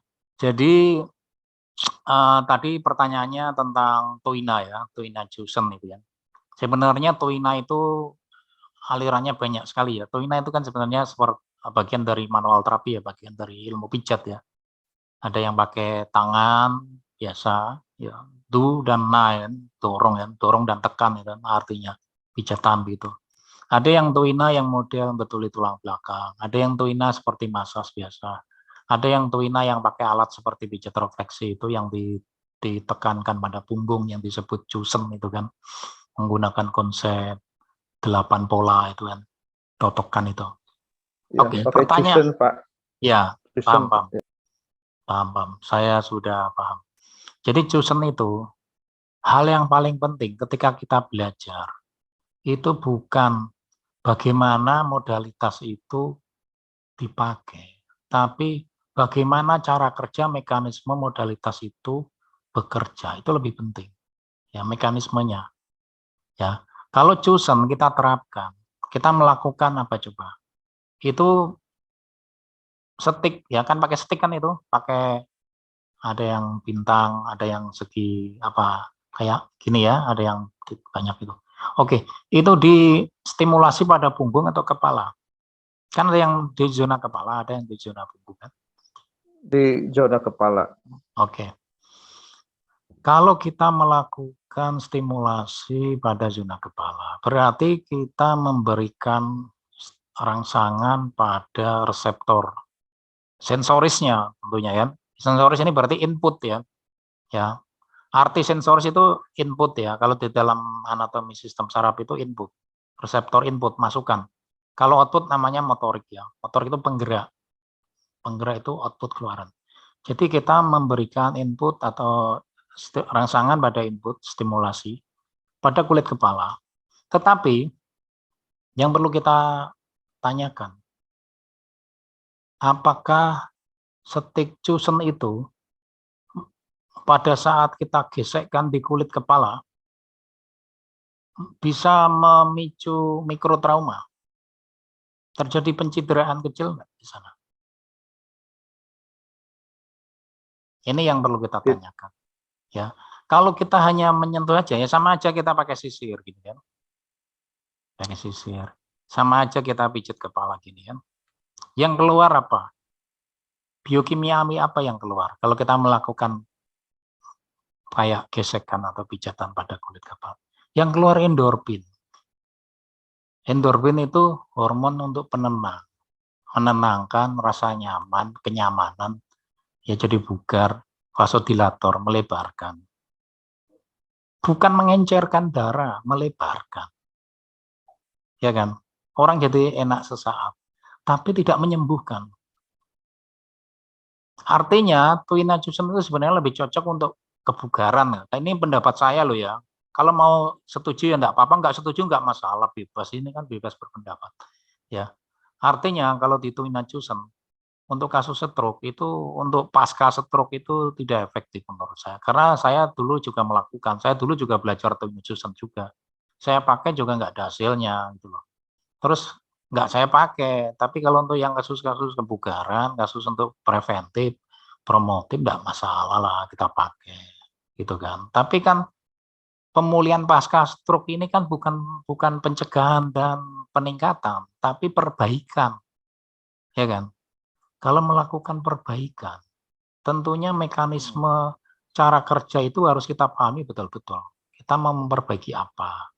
Ya kalau dengan gesekan seperti itu, apakah bisa memicu mikrotrauma? Kalau kita tusuk, ya kenapa kalau pakai jarum kita tusuk? Kalau kita tusuk, di situ terjadi perlukaan kecil. Ya, jarum kan 1 mili kan, itu namanya mikro.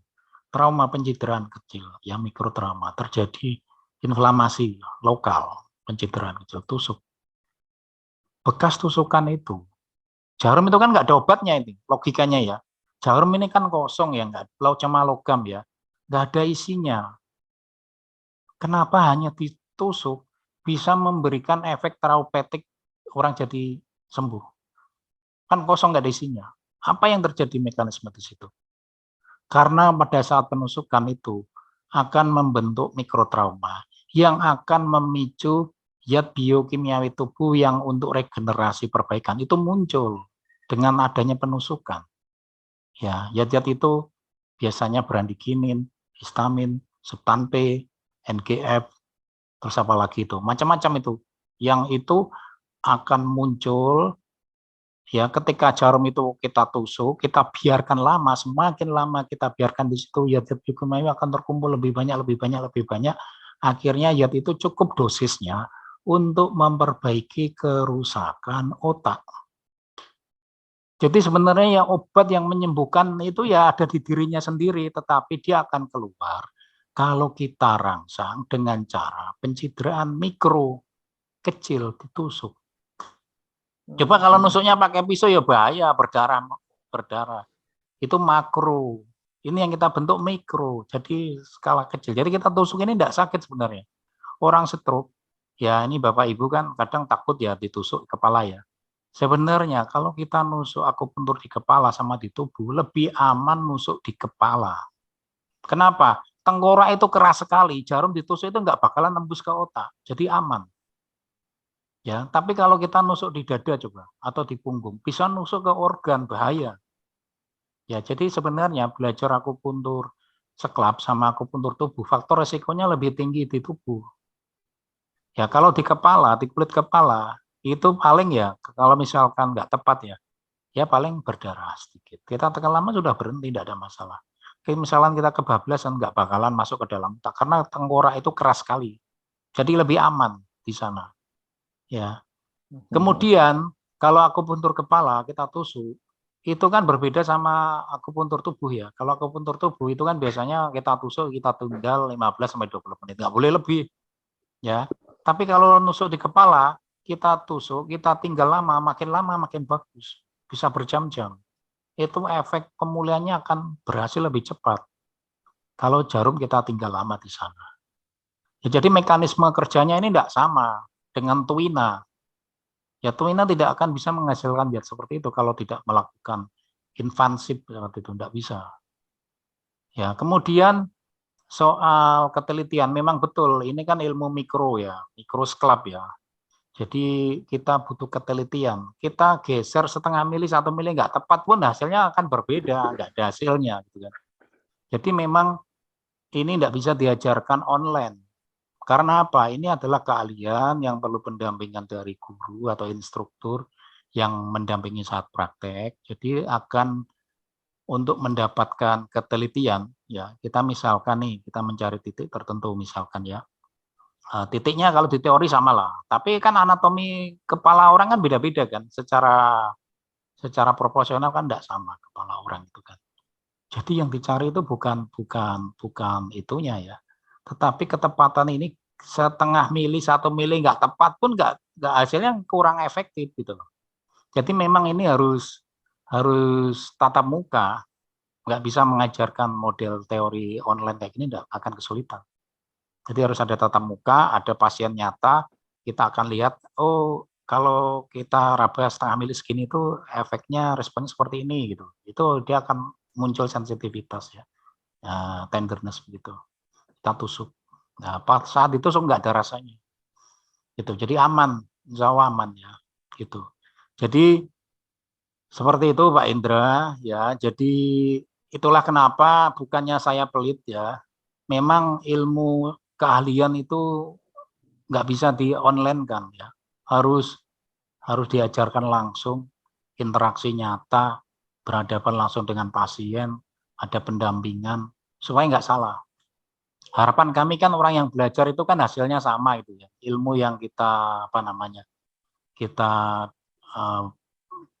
ajarkan itu kan sama harapannya kan. Outputnya itu sama. Jadi mereka mempunyai keahlian yang sama gitu. Ya, bagaimana mau ahli kan? Ahli itu kan harus melakukan. Ya, harus ada bimbingan langsung, ada pendampingan, melakukan dengan benar. Ya, nah, kalau ini kan teori ya. Kalau teori ini oke lah kita sharing-sharing gratis, tidak ada masalah. Soalnya resikonya kan kecil kan. Tapi kalau praktek itu kan tidak bisa di online ya. Tetap harus kita tatap muka. Nanti setiap peserta saya dampingi satu-satu, melakukan dengan benar. Kalau ada yang salah akan saya arahkan ya supaya nggak salah gitu kan. Jadi harapannya nanti pulang selesai pelatihan sampai rumah itu bisa melakukan dengan tepat dan ada hasilnya. Itu harapannya begitu. Jadi target pelatihan itu jelas. Peserta bisa melakukan dengan benar dan ada hasilnya nyata gitu. Baik. Terima kasih Pak Nur.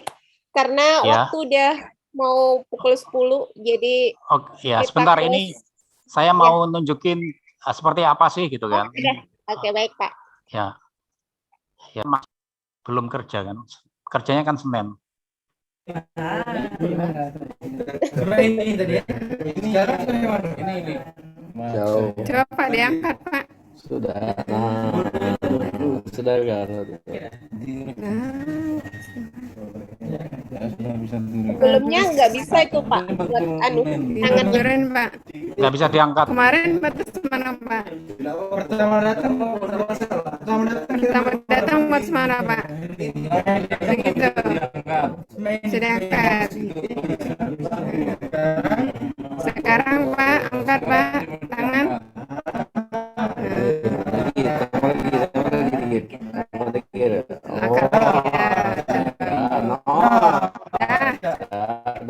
Maksimal itu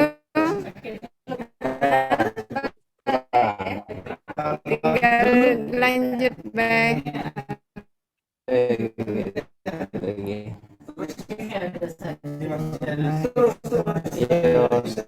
Tinggal ini zaman saya ini diuretik padahal mukanya ini lama dulu tahu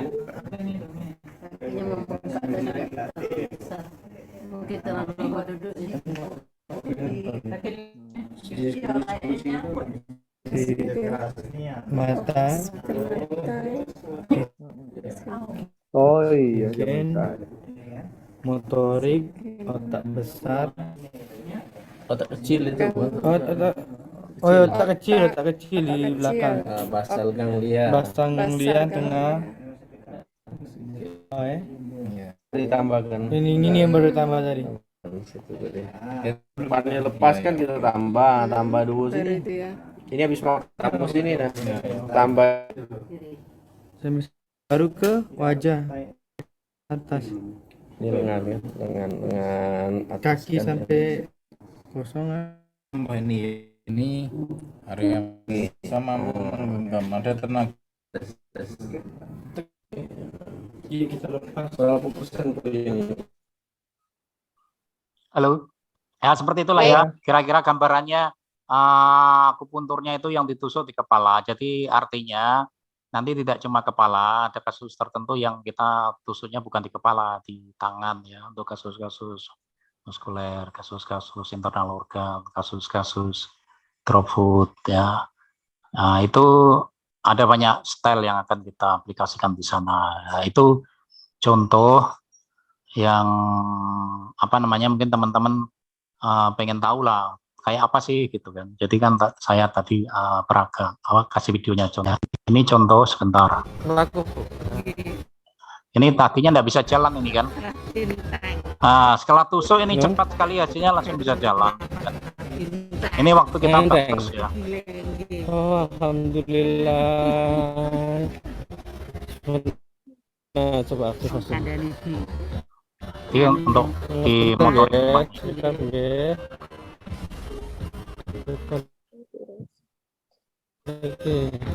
Keinginan yang melakukan omah tuh.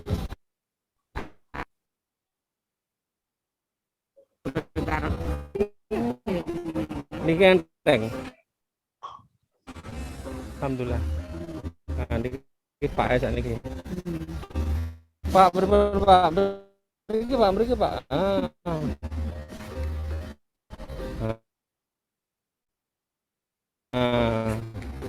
Perubahan. Perubahan.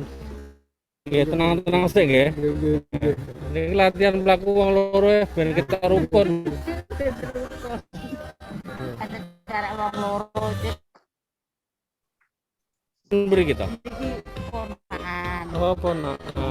Sing stroke iki. Pak Nur, untuk yang Ya, oke. gangguan memori juga bisa Iya, bisa cepat selesai ya. itu tadi contoh awal nggak bisa jalan, sudah bisa jalan, tangan nggak bisa digerakkan, cepat Atau bisa apa itu? digerakkan. Speak delay kayak Ya, apa namanya? afasia. Kayak kesulitan bicara juga bisa cepat. Ya, Bil palsi, afasia. Pak. Ya, jadi Bukan gini. bil palsi ya, Pak? Oke, jadi gini Iya. ya. Saya sebentar satu-satu aku bingung. Ini Pak Indra Sakti dulu tak jawab dulu ya. Oke, jadi tadi kan tanya soal kognitif ya. Fungsi-fungsi kognitif itu kan termasuk memori kan. Itu sebenarnya adalah fungsi dari apa namanya cerebrum ya, otak besar ya, di bagian frontal, bagian depan itu. Itu juga bisa dilakukan dengan mudah sekali kan gitu. Jadi kan pada Zoom pertama kan sudah saya petakan itu kan kasus-kasus yang muncul. Oh hilang. Ya, lanjut. Halo? Ada. Keluar lagi nggak Jam 10. koneksinya itu? Keluar lagi. Koneksinya ya. Iya, apa? Hujan malam-malam. Hujan, Mbak. Iya, Bu. Oke. Fotonya ya. Fotonya enggak ada ya? Oke, enggak apa-apa. Udah Pak Nur, udah bisa on Oke ya. lagi. Oke, enggak apa-apa. Ya. Memang kondisi jaringannya memang begini. Ya, oke, enggak apa-apa. Jadi begini, pada Zoom pertama kan sudah saya bahas pemetaan area masalah mana saja yang sering muncul pada kasus stroke kan gitu kan. Pada kasus stroke seperti itu, kemudian sudah saya petakan. Jadi salah satunya adalah fungsi kognitif ya, fungsi memori itu ada treatment yang bisa dilakukan di sana. Kemudian area bahasa ya, gangguan bahasa itu juga sudah masuk bagian dari treatment ya. Itu biasanya treatment pada area-area temporalis ya, area kepala samping ya. Biasanya area bahasa itu kepala samping kiri, sisi kiri yang kena. Jadi orang yang stroke pada sisi kiri itu lebih cenderung kena gangguan afasia, gangguan bicara. Tapi kalau stroke-nya yang kanan, itu biasanya tidak terjadi gangguan bicara. Jadi untuk penanganan gangguan bicara, penanganan gangguan pemahaman ya, kan ada afasia motorik, afasia sensorik, afasia global, itu sudah saya identifikasi, kita petakan, sudah masuk dalam bagian dari pembelajaran yang lengkap pada workshop offline, 30 jam full, gaspol, rempol gitu ya. Jadi nanti ikut lagi. Jadi kalau online ini kurang puas tentunya karena tidak ada nyata. Tapi kalau kelas tatap muka itu real. Nanti kita carikan probantus yang betul-betul stroke. Kalau Bapak Ibu mau ikut, bawa orang stroke betulan juga boleh. Sekalian diterapi gratis. Terapinya yang gratis ya. Belajarnya enggak. Ya. Biar dua orang. Yang dibetulin apanya ini gitu. Itu ya. Seperti itu. Jadi itu problem-problem area bahasa biasanya Brugha sama Wernicke ya di sisi temporal kiri biasanya yang diperbaiki gitu. Jadi nanti detail sekali karena apa yang kita pelajari nanti kita bukan akupuntur TCM, kita nggak belajar yin yang changfu macam-macam enggak. Kita belajarnya mudah dipahami, sederhana dan aplikatif. Aplikatif itu maksudnya nyata langsung terapan gitu loh. Ya jadi teman-teman nih walaupun tidak punya background akupunturis itu bisa aja ikut kelas ini. Kelas ini itu ilmunya berbeda dengan akupuntur tradisional ya, berbeda sekali. Jadi ini ilmu terapan yang apa yang mudah dipahami lah. Beda sama akupuntur TCM ya. Kalau akupuntur TCM kan harus kuliah 3 tahun kan baru jadi akupunturis D3 kan begitu, baru boleh. Ya, kalau ini bukan ilmu akupuntur tradisional TCM enggak. Ini ilmu akupuntur terapan. Ya, jadi ilmunya body of knowledge-nya enggak sama. Ya, tidak sama. Ini lebih mudah dipelajari orang yang kosong ya daripada orang yang berisi. Kalau ada isinya biasanya banyak debatnya, ilmunya muntah, enggak bisa masuk. Ya, tapi kalau orangnya kosong ya, mengosongkan gelas itu ilmu apa yang diajarkan apa saja itu mudah ditangkap. Betul, Pak. Betul, setuju itu. Kalau orang merasa penuh, berisi itu mau diisi apapun akan muntah, nggak akan bisa masuk. Jadi percuma gitu kan. Betul, gitu. betul.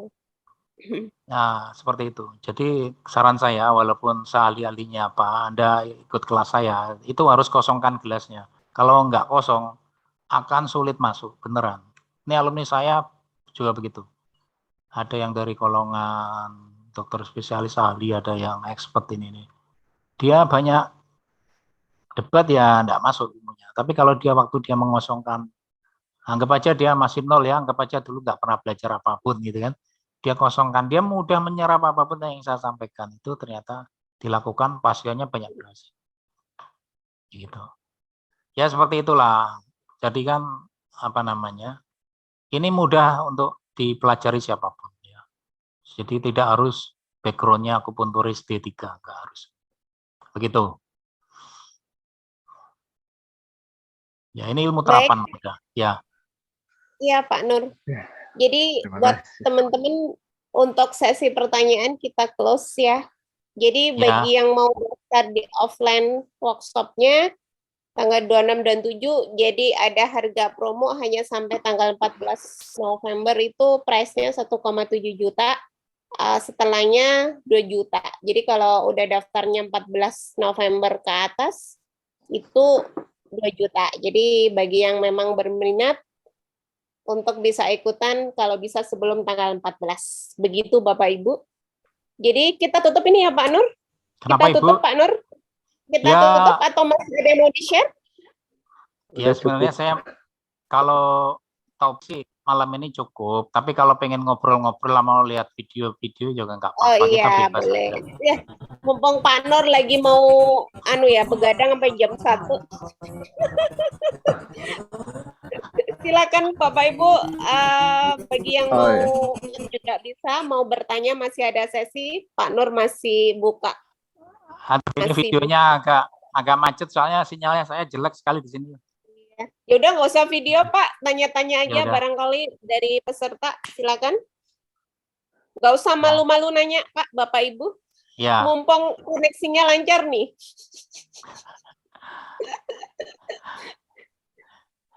Assalamualaikum Bapak Nur. Waalaikumsalam Pak Firlan. Mohon izin Pak Nur, kebetulan saya benar-benar masih kosong nih, gelasnya benar kosong, belum ada isinya Pak Nur. Ini Gimana, Pak Nur, mengenai apa sih orang yang terkena stroke hemorragik dan iskemik. Nah, saya kan masih awam nih Pak. Iya Pak. Untuk membedakannya, orang ketika terkena iskemik atau hemorragik itu bagaimana Pak caranya gitu, secara ininya sederhananya. Ya. Terus yang kedua, kalau untuk terapi neuroscope ini berapa lama kira-kira Pak untuk terapinya sendiri gitu? Kan Bapak menjelaskan sebelumnya tuh menggunakan terapi ini yang lainnya gitu ya, itu cukup waktu yang lama gitu. Iya. Bahkan ada yang sampai 1 tahun gitu kan. Iya, iya. Nah, itu aja sih Pak. Terima kasih. Ya, oke, terima kasih. Jadi pertanyaannya, sebentar sebelum jawab, aku mau izin, aku tak minum kopi biar nggak ngantuk ya. Mohon izin ya, mohon maaf ya, biar santai. Saya tak ngopi Baik dulu. Bapak, silakan. Kalau nggak ngopi ngantuk ya. Oke, terima kasih. Jadi begini, stroke itu secara umum memang dibagi dua, iskemik sama hemorragik ya. Kalau kasus-kasus iskemik itu mudah dikenali. Ketika darah terjadi sumbatan dan darah nggak bisa ngalir ke kepala, yang terjadi apa? Yang terjadi sering pusing, sakit kepala, kepalanya pening karena darah nggak ngalir, suka lupa, ya kan? Suka lupa maksudnya mudah mengingat sesuatu. Itu sudah ada indikasi bahwa terjadi sumbatan. Kemudian bisa aja ngomongnya mulai agak berat. Seperti yang tadi saya sampaikan itu semuanya iskemik ya. Jadi mudah mengenali, iskemik itu mudah mengenali. Dan 80% kejadian stroke paling banyak adalah iskemik. Ya, sumbatan. Ini data nih, ya bukan kata saya, aku kata data. Sisanya 20% pendarahan. Ya. Jadi pendarahan itu terjadi ketika ya iskemik dulu tentunya, sumbatan dulu. Oh maaf, mohon izin pamit dulu Pak. Oke, terima kasih, enggak apa-apa. Yang mau izin pamit enggak apa-apa. Saya tak nerus kayak menjawab. Biar enggak kecewa ya. Jadi kalau hemoragik itu awalnya iskemik sumbatan, kemudian tidak lupa enggak dikontrol tensinya, tekanan darahnya. Jadi bayangkan saja, seandainya ada saluran air ya, pipa kesumbat, terus mesin pompa terus itu, tapi itu kegencet. Kira-kira pipanya akan jebol nggak kira-kira? Logikanya seperti itu. Kan jebol kan, biar itu pecah. Pembuluh darah kan tipis, pecah, darah keluar. Nah itu kan pendarahan. Logikanya, kalau terjadi pendarahan, orang itu masih sadar atau tidak kalau itu pecah? Secara logika, apakah orang itu bisa beraktivitas? Apakah orang itu tiba-tiba sudah pecah, terus dia masih ngobrol, masih santai main game? Kira-kira bisa nggak? Kan nggak bisa kan? Bisa nggak kira-kira? Ini yang tanya. Tidak, ini pakai ilmu logika ya. Kalau tiba-tiba pembuluhnya yang sumbat itu memompa terus pecah, ya. Yang terjadi apa? Dia pasti akan koma, jatuh, kehilangan kesadaran, ya kan? Kehilangan kesadaran, terus dia pingsan, ya. Lalu segera dibawa ke rumah sakit, ya. Dibawa ke rumah sakit. Itu ada gold period, ya, masa emas itu 3 sampai 4 jam, ya. Atau 4,5 lah ya. Jadi dalam perjalanan ke rumah sakit harus 2 jam sudah sampai, 2 jam selanjutnya akan ditangani dokter, itu masa 4,5 itu sudah ditangani itu. Ya, supaya apa? Dia akan melakukan pemeriksaan dan nanti pastinya pendarahan atau tidak itu akan dilakukan rongsen. Ada darah yang di situ enggak. Begitu. Jadi kalau secara fisik kita melihat di dalamnya ada pendarahan, enggak bisa kalau orang awam.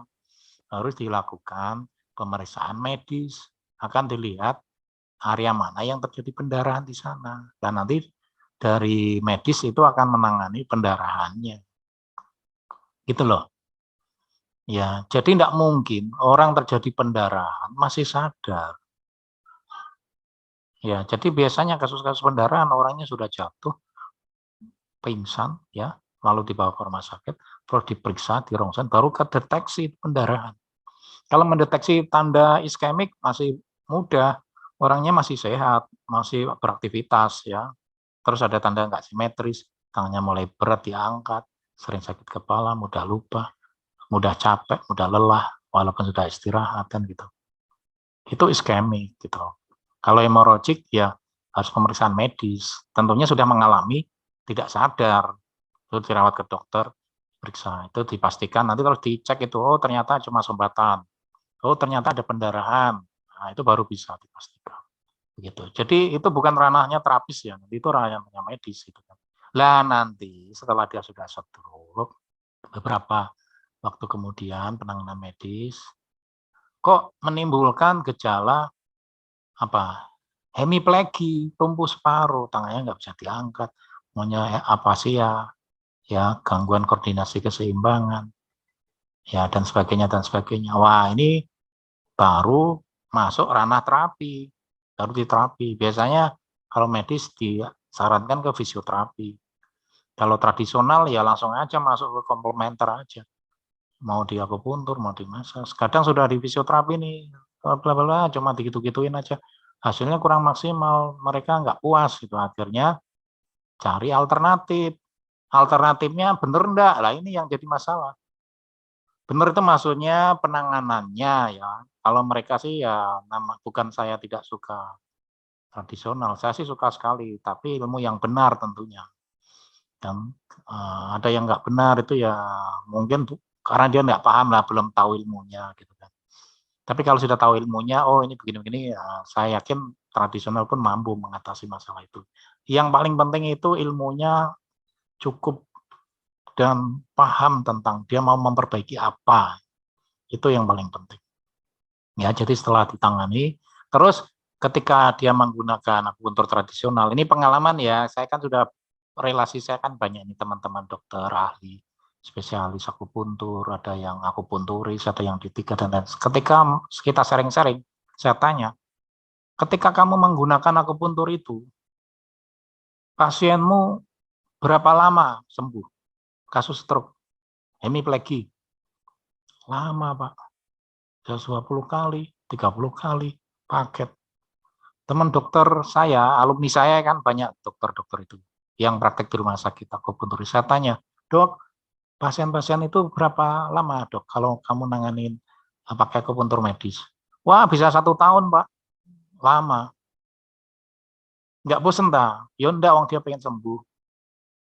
Nah, itulah kenapa saya mau belajar lagi, Pak, tentang ilmu ini, bengkel stroke itu.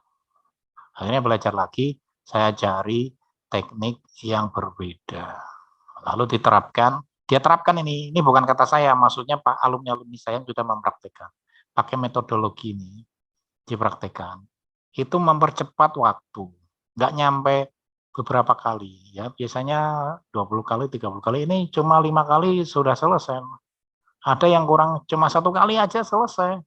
Kadang 5 kali, kadang 10 kali, kadang cukup sekali selesai. Tergantung ketepatan dan ketelitian. Semakin dia ahli, semakin dia jam terbangnya tinggi, semakin dia expert. Jadi kualitas ini tergantung dari jam praktek dan ketelitian. Kuncinya itu sebenarnya. Ya. Jadi misalnya kita sudah belajar ilmu ini ya sama-sama ya, tapi ilmunya nggak pernah dipraktekin. Ya, cuma aku sudah pernah ikut ini, tapi nggak dipraktekkan. Ya, jangan berharap bisa. Bisa itu karena biasa, sering dipraktekkan, sering diamalkan, jam terbangnya tinggi, semakin mahir, semakin expert dia. Gitu loh. Ya, karena ini ilmu mikro skala, ilmu yang butuh ketelitian. Ya, nah, seperti itu, Pak. Jadi artinya setiap orang itu tidak bisa digeneralisir, sama-sama kasusnya stroke, tidak bisa digeneralisir berapa kali. Hal yang paling penting adalah melakukan identifikasi tingkat keparahan kasus stroke-nya. Karena stroke itu variatif dan kompleksitasnya sangat tinggi. Hal yang paling penting lagi bukan perbaikan recovery, tapi mencegah munculnya stroke susulan. Ya, ada yang sudah mengatasi ini, wah tusuk 1 kali, 2 kali, wah sembuh, wah senang sekali, wah hebat, jos. Tapi setelah itu berapa lama? Dia kena stroke kedua, kena stroke ketiga. Siapa yang salah? Bukan terapinya, bukan. Hal faktor resiko pemicu stroke tidak dikontrol. Faktor pemicu stroke itu apa? Salah satunya yang tidak berkaitan dengan akupuntur adalah problem kelainan darah. Darah mudah membeku, terjadi pengentalan darah, ada kelainan sel darah merah. Darah itu mudah membeku, mengental, timbul sumbatan, dia bisa stroke lagi. Ya, ada problem kelainan pada fungsi jantung. Itu ditusuk-tusuk itu apakah bisa memperbaiki kelainan jantung? Enggak bisa. Ditusuk-tusuk itu apa bisa memperbaiki masalah problem gumpalan darah, problem kelainan darah merah? Enggak bisa. Jadi kita harus pakai ilmu herbal, ilmu memperbaiki penyakit dalam. Jadi ilmu workshop ini lengkap, enggak cuma belajar tusuk-tusuk. Nanti diajari tentang formulasi membuat herbal sesuai dengan patofisiologi problem stroke gitu loh. Diajari juga manual terapi yang tidak pakai jarum untuk memperbaiki supaya tidak terjadi atrofi, memperbaiki postural, memperbaiki fungsi gerak, memperbaiki fungsi-fungsi motorik tubuh lengkap. Ya, jadi ini komplit ini sebenarnya. Ya, pelatihan ini. Ya, jadi tanya yang alumni-alumni yang sudah pernah ikut itu. Ya, pelatihannya sampai malam pagi, sampai malam full. Kalau nggak paham-paham bisa ikut lagi gratis. Oh enak toh. Gitu. Jadi harus expert di sini. Kalau nggak expert ya nggak usah ikut kelas saya, ngapain gitu. Nah, seperti itu, Pak, kira-kira. Siap, Pak Nur. Makasih, Pak Nur, jawabannya. Baik, ada lagi Bapak Ibu yang mau bertanya, silakan.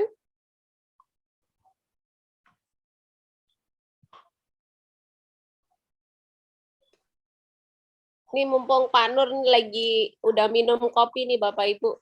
Iya, kalau minum kopi nggak ngantuk ini. Nggak ngantuk. Saya juga Jadi masuk yang mau lagi. bertanya silakan. Atau nggak tahu yang harus ditanyakan, ikut pelatihan offline-nya gitu. Iya. Assalamualaikum, Pak. Waalaikumsalam, Pak Urep ini. Wah, ini teman lama nih, sudah lama nggak jumpa nih. Iya. Gimana Pak Urep, kabarnya sehat selalu? Alhamdulillah, baik Pak, ya. Videonya kok nggak ada gambarnya ini. Iya Pak, ya. Pak, saya mau nanya tentang stroke. Biasanya itu dia untuk kasus hipertensi dan gula darah. Ya, betul. Kemudian dia hemiplegia ya. Ya. Kemudian telapak tangan dan kakinya bengkak gitu. Ya. Ini bisa langsung dieksekusi atau bengkaknya dan tensi dan gulanya diberesin dulu gitu, Pak. Oke, terima. Ya, makasih, Pak. Oke, terima. Sama-sama, Pak. Nah, ini yang penting. Ya, ini kasusnya kan berbeda dengan yang lain ya. Jadi tadi problemnya hipertensi, ada gula darah, ada pembengkakan kaki, ya, ada muncul hemiplegia, kelumpuhan separuh. Jadi di sini yang kita lihat lebih dulu ini adalah sumber masalahnya. Ya, akar penyebabnya ini apa? Ada penyakit penyerta di situ. Penyakit penyerta yang menyebabkan darah menyumbat, yaitu hipertensi, tensi tinggi sama gula tadi kan. Jadi gula di dalam darah kental, lengket, tensinya tinggi, ya otomatis akan mengganggu sirkulasi darah. Kan begitu. Lah kemudian konflik ini kan sebentar ini penyakit diabetes, gula, ini kan termasuk penyakit metabolik sistemik. Namanya sistemik, satu problem bisa menyebabkan komplikasi ke masalah lain. Ya. Kalau kakinya bengkak, ada kemungkinan komplikasi diabetik nefropatik ya, masalah ginjal. Saya kok curiga ada komplikasi ke ginjal. Ya, karena apa? Kalau problem-problem ginjal itu kan biasanya OD, kakinya bengkak, dingin, kan begitu kan? Sulit kencing, kencingnya sedikit. Nah, ini berarti dampak dari komplikasi diabetes. Ya, belum lagi ditambah tensi. Berarti komplikasinya nggak cuma nefropatik atau masalah ginjal, tapi kardiopatik, gangguan pada pembuluh darah jantung. Kalau tensinya tinggi, selalu tinggi dan sulit dikontrol. Berarti ini berawal dari penyakit penyerta diabetes. Artinya kalau kita misalkan menangani seperti yang tadi saya sampaikan, kita akupuntur seklap itu tidak memperbaiki gula darah, tidak memperbaiki komplikasi yang ditimbulkan dari internal organ tadi. Tadi kan sudah saya sampaikan, neurosklap ini berkaitan dengan gangguan neurologis sistem saraf, bukan internal organ, bukan penyakit metabolik sistemik, ya kan? Artinya kita beresin dulu kasus penyakit metabolik sistemiknya yang memicu komplikasi tadi. Berarti kita jangan bermain ini dulu. Bermain herbal atau akupuntur TCM atau herbal sinse atau apa yang tujuannya memperbaiki, mengendalikan gula darah dulu. Memperbaiki atau mengendalikan hipertensi dulu. kemudian memperbaiki komplikasi dari efek tersebut, yaitu ke bengkak tadi, ODIM. Ya, khawatirnya kalau ODIM nggak ditangani, ginjal nggak ditangani ya, bengkak di kaki nggak diselesaikan, nanti akan ada bengkak di perut, ya, timbunan cairan di perut, asites. Nah, asites cairan banyak di perut nanti masuk ke paru, lama nggak tertolong. Ya, biasanya cairan masuk ke paru ya udah nggak bisa napas, wassalam. Gitu. Jadi yang prioritas berarti bukan hemipleginya. Kalau seperti ini kasusnya, yang prioritas adalah memperbaiki dampak dari komplikasi diabetes yang menyebabkan bengkak tadi. Jadi harus diperiksa detail itu. Pak, ini sebenarnya kasus internal disease ya, penyakit-penyakit dalam itu. Jadi nanti diagnosanya akan berbeda. Nanti setelah itu sudah diberesin, baru hemiplegi. Kalau hemiplegi itu dampak saraf ke fungsi motorik otot, rangka. Nah, itu lebih masih bisa prioritas kedua lah ya. Kalau yang pertama ini organ dalam dulu tadi yang penting. Takutnya nanti meremen-meremen ada komplikasi lain. Karena diabetes, hipertensi ini akan memicu komplikasi. Begitu. Kira-kira begitu Pak Urip. Bengkaknya yang sisi hemi sih Pak itu, yang sebelah nggak bengkak. Oke. Oh gitu. Berarti bukan itu ya. Kalau satu sisi, berarti itu problem tonus otot. Kalau begitu kan. Ya. Kalau dua sisi berarti masalah internal organ yang perlu kita cek. Kalau bengkaknya satu sisi, nanti kita cek dulu. Kan saya nggak melihat kondisinya gitu. Kan Bapak nggak nunjukin gambarnya kan. Nah, saya kan nggak tahu ini kan. Jadi nanti dipastikan bengkaknya itu area kaki, otot apa. Ini yang perlu dicek. Ya. Apakah di gastrocnemius, apakah di hamstring, ataukah seluruh ekstremitas bawah. Gitu, Pak. Halo? Iya, Pak. Halo.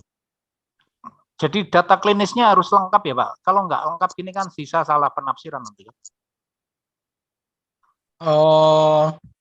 Setelah treatment pertama sih tensinya udah 127/91 ya. 127/91. Oke. Berarti yang masih rendah itu ya, 127 ya. Iya, gulanya sudah dari 280 sudah turun ke 145 gitu. 145, oke. Terus bengkaknya sudah kempes gitu. Sekarang sudah kempes? Kempes, ya. Oke, sebentar Pak. Saya mau tanya dulu sebentar. Pada saat gulanya tinggi, waktu belum turun ya, waktu tensi tinggi, gula tinggi, kakinya bengkak, apakah ada masalah sulit kencing? Enggak Pak. Oke. Terus yang bengkak itu Bapak pijat gini, mudah kembali atau kembalinya lama? Waktu dipalpasi, tonus ototnya yang bengkak itu. Kemarin sih nggak sempat dipalpasi, cuman habis treatment langsung kempes gitu ya. Ya sebenarnya kalau untuk penegakan seperti itu ya data kurang lengkap, harus melakukan palpasi kan, harus dicek. Artinya memang sih ada bengkak itu kan harus diidentifikasi apakah ODIM atau tidak, ataukah timbunan apa gitu kan, harus spesifik kan gitu kan. Tapi kalau sudah di treatment sudah berhasil ya alhamdulillah kan, sudah nggak bengkak, tensi sudah turun, gula sudah turun. Kalau itu sudah oke, terus dipastikan tidak ada problem komplikasi metabolik sistemik, ya udah kita langsung fokus saja ke hemipleginya kan gitu. Oh iya. Ya. Masih bingung ya Pak? Ya, ya mungkin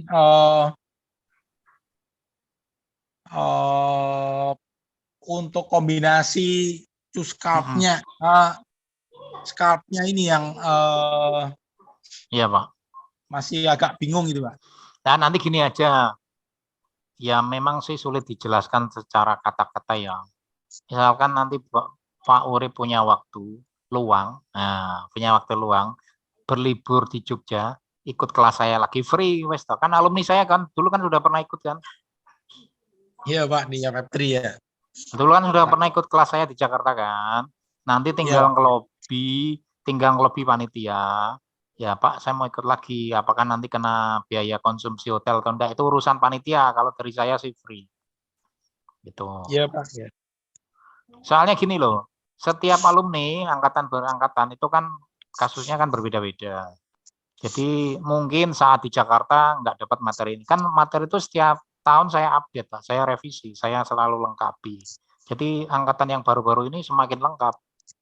Kalau dulu kan nggak kurang, ya dulu sih lengkap, tapi kan kita selalu mengupdate kan. Ilmu kan selalu berkembang ya. Jadi kita nggak statis, kami nggak statis, akan selalu mengupdate, menyempurnakan konsep-konsep tentang stroke kan gitu kan. Jadi makin hari ya makin lengkap tentunya, harapan kami seperti itu. Karena ini kan kebutuhan masyarakat kan, karena orang stroke ini banyak dan kasusnya rumit, kompleksitasnya tinggi. Kalau ilmunya statis, stagnan, ya nggak berkembang, nggak maju. Maka kami harus selalu mengupdate, merevisi, dan menyempurnakan kurikulum yang kami ajarkan tentunya, supaya alumni-alumni itu bisa menangani dengan sebaik-baiknya gitu. Dan beberapa alumni kami itu malah sering ikut terus, sudah pernah ikut lagi, ya enggak apa-apa.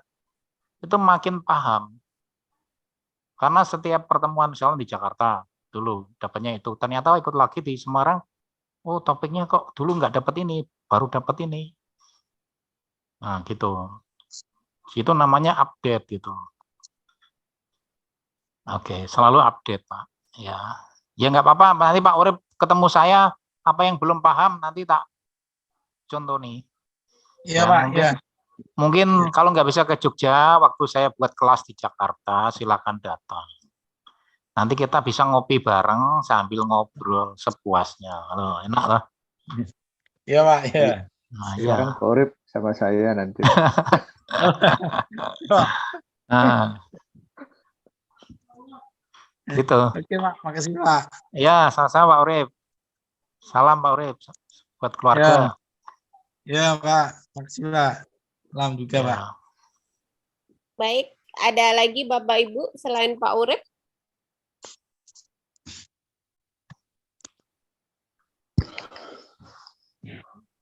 Ya.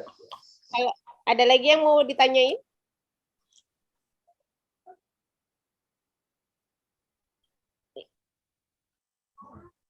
Kalau nggak ada kita close ya. Beneran nih, nggak ada yang nanya lagi. 10:30 ya. Nggak terasa ya.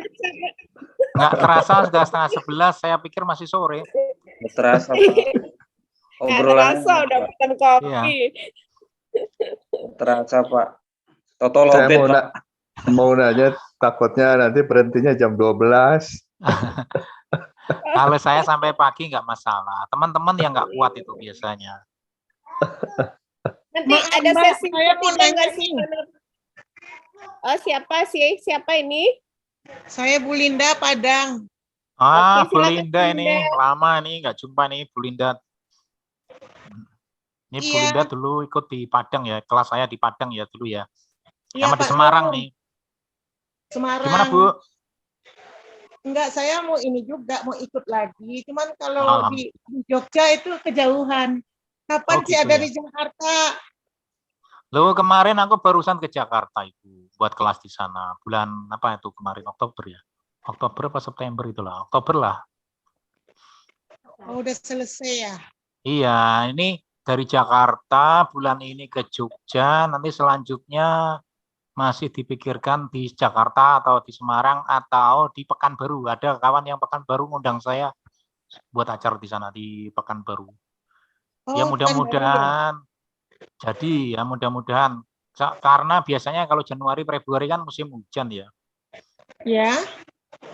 Ya kalau musim hujan ya nggak tahu nanti lihat cuacanya gimana gitu. Tapi sekarang ini yang prioritas di Jogja ini karena ini masih aman ya, bulan-bulan November ini paling hujannya hujan ringan lah, nggak banjir lah ya. kemungkinan bisa lah di Jogja gitu. Oh ya, nanti dikabari ya Pak Nur ya, kalau Pekanbaru paling enggak. Iya, kemarin tuh rencananya Pekanbaru sama Medan. Medan ya. Medan itu mana ya? Sumatera ya? Sumatera Utara. Ya, Sumatera Utara. Kalau dulu kan Palembang sudah, Padang sama Bulinda kemarin sudah. Terus Medan belum, Pekanbaru belum. Ada yang dari Gorontalo itu mana? Sulawesi apa Sumatera ya Gorontalo itu? Kemarin Sulawesi itu minta tapi belum jelas jadwalnya. Sekarang yang fokus yang terdekat ini yang pasti ini Jogja bulan ini. Kejauhan Pak. Enggak lah, Ibu kan lama sudah enggak keliling Indonesia. Sekarang datang ke Jogja. Nanti tak ajak jalan-jalan ke Malioboro. Wis nanti tak traktir mau beli apa wis ta. Ya Bu, jalan-jalan. Diajak jalan-jalan. Ya ta. Nanti jalan-jalan ke Pringharjo, pasar Pringharjo wis mau beli apa tak belikan. Tak belikan ya, terima kasih. Nanti jangan lupa beli bakso, bawa Bu, oleh bakso rendang ya. Rendang nanti dari Padang. Yalah, makasih Pak Nur, nanti dikabari ya. Ya Ibu, siap Bu, insya Allah Bu. Nanti saya kabari Bu. Makasih Mbak. Iya Ibu, sama-sama. Baik Bapak Ibu, ada lagi? Ini sampai titik darah penghabisan nih ditanyain.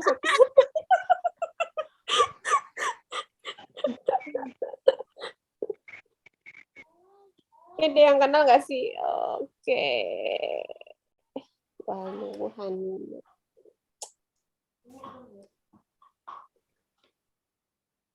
Di Medan ya, kalau nggak ada kita close ya Pak Nur. Iya Bu, silakan Bu, enggak apa-apa. Saya ikut aja panitia. Saya close soalnya udah 10:30, jadi ya. Kalau memang ada ini lagi online-nya ada series lagi nanti kita kabari lagi ya Bapak Ibu. Tapi untuk puas ya ikut offline bagi yang belum ikut. Demikian Bapak Ibu, terima kasih atas segala perhatian dan untuk malam ini. Wassalamualaikum warahmatullahi wabarakatuh. Waalaikumsalam warahmatullahi wabarakatuh.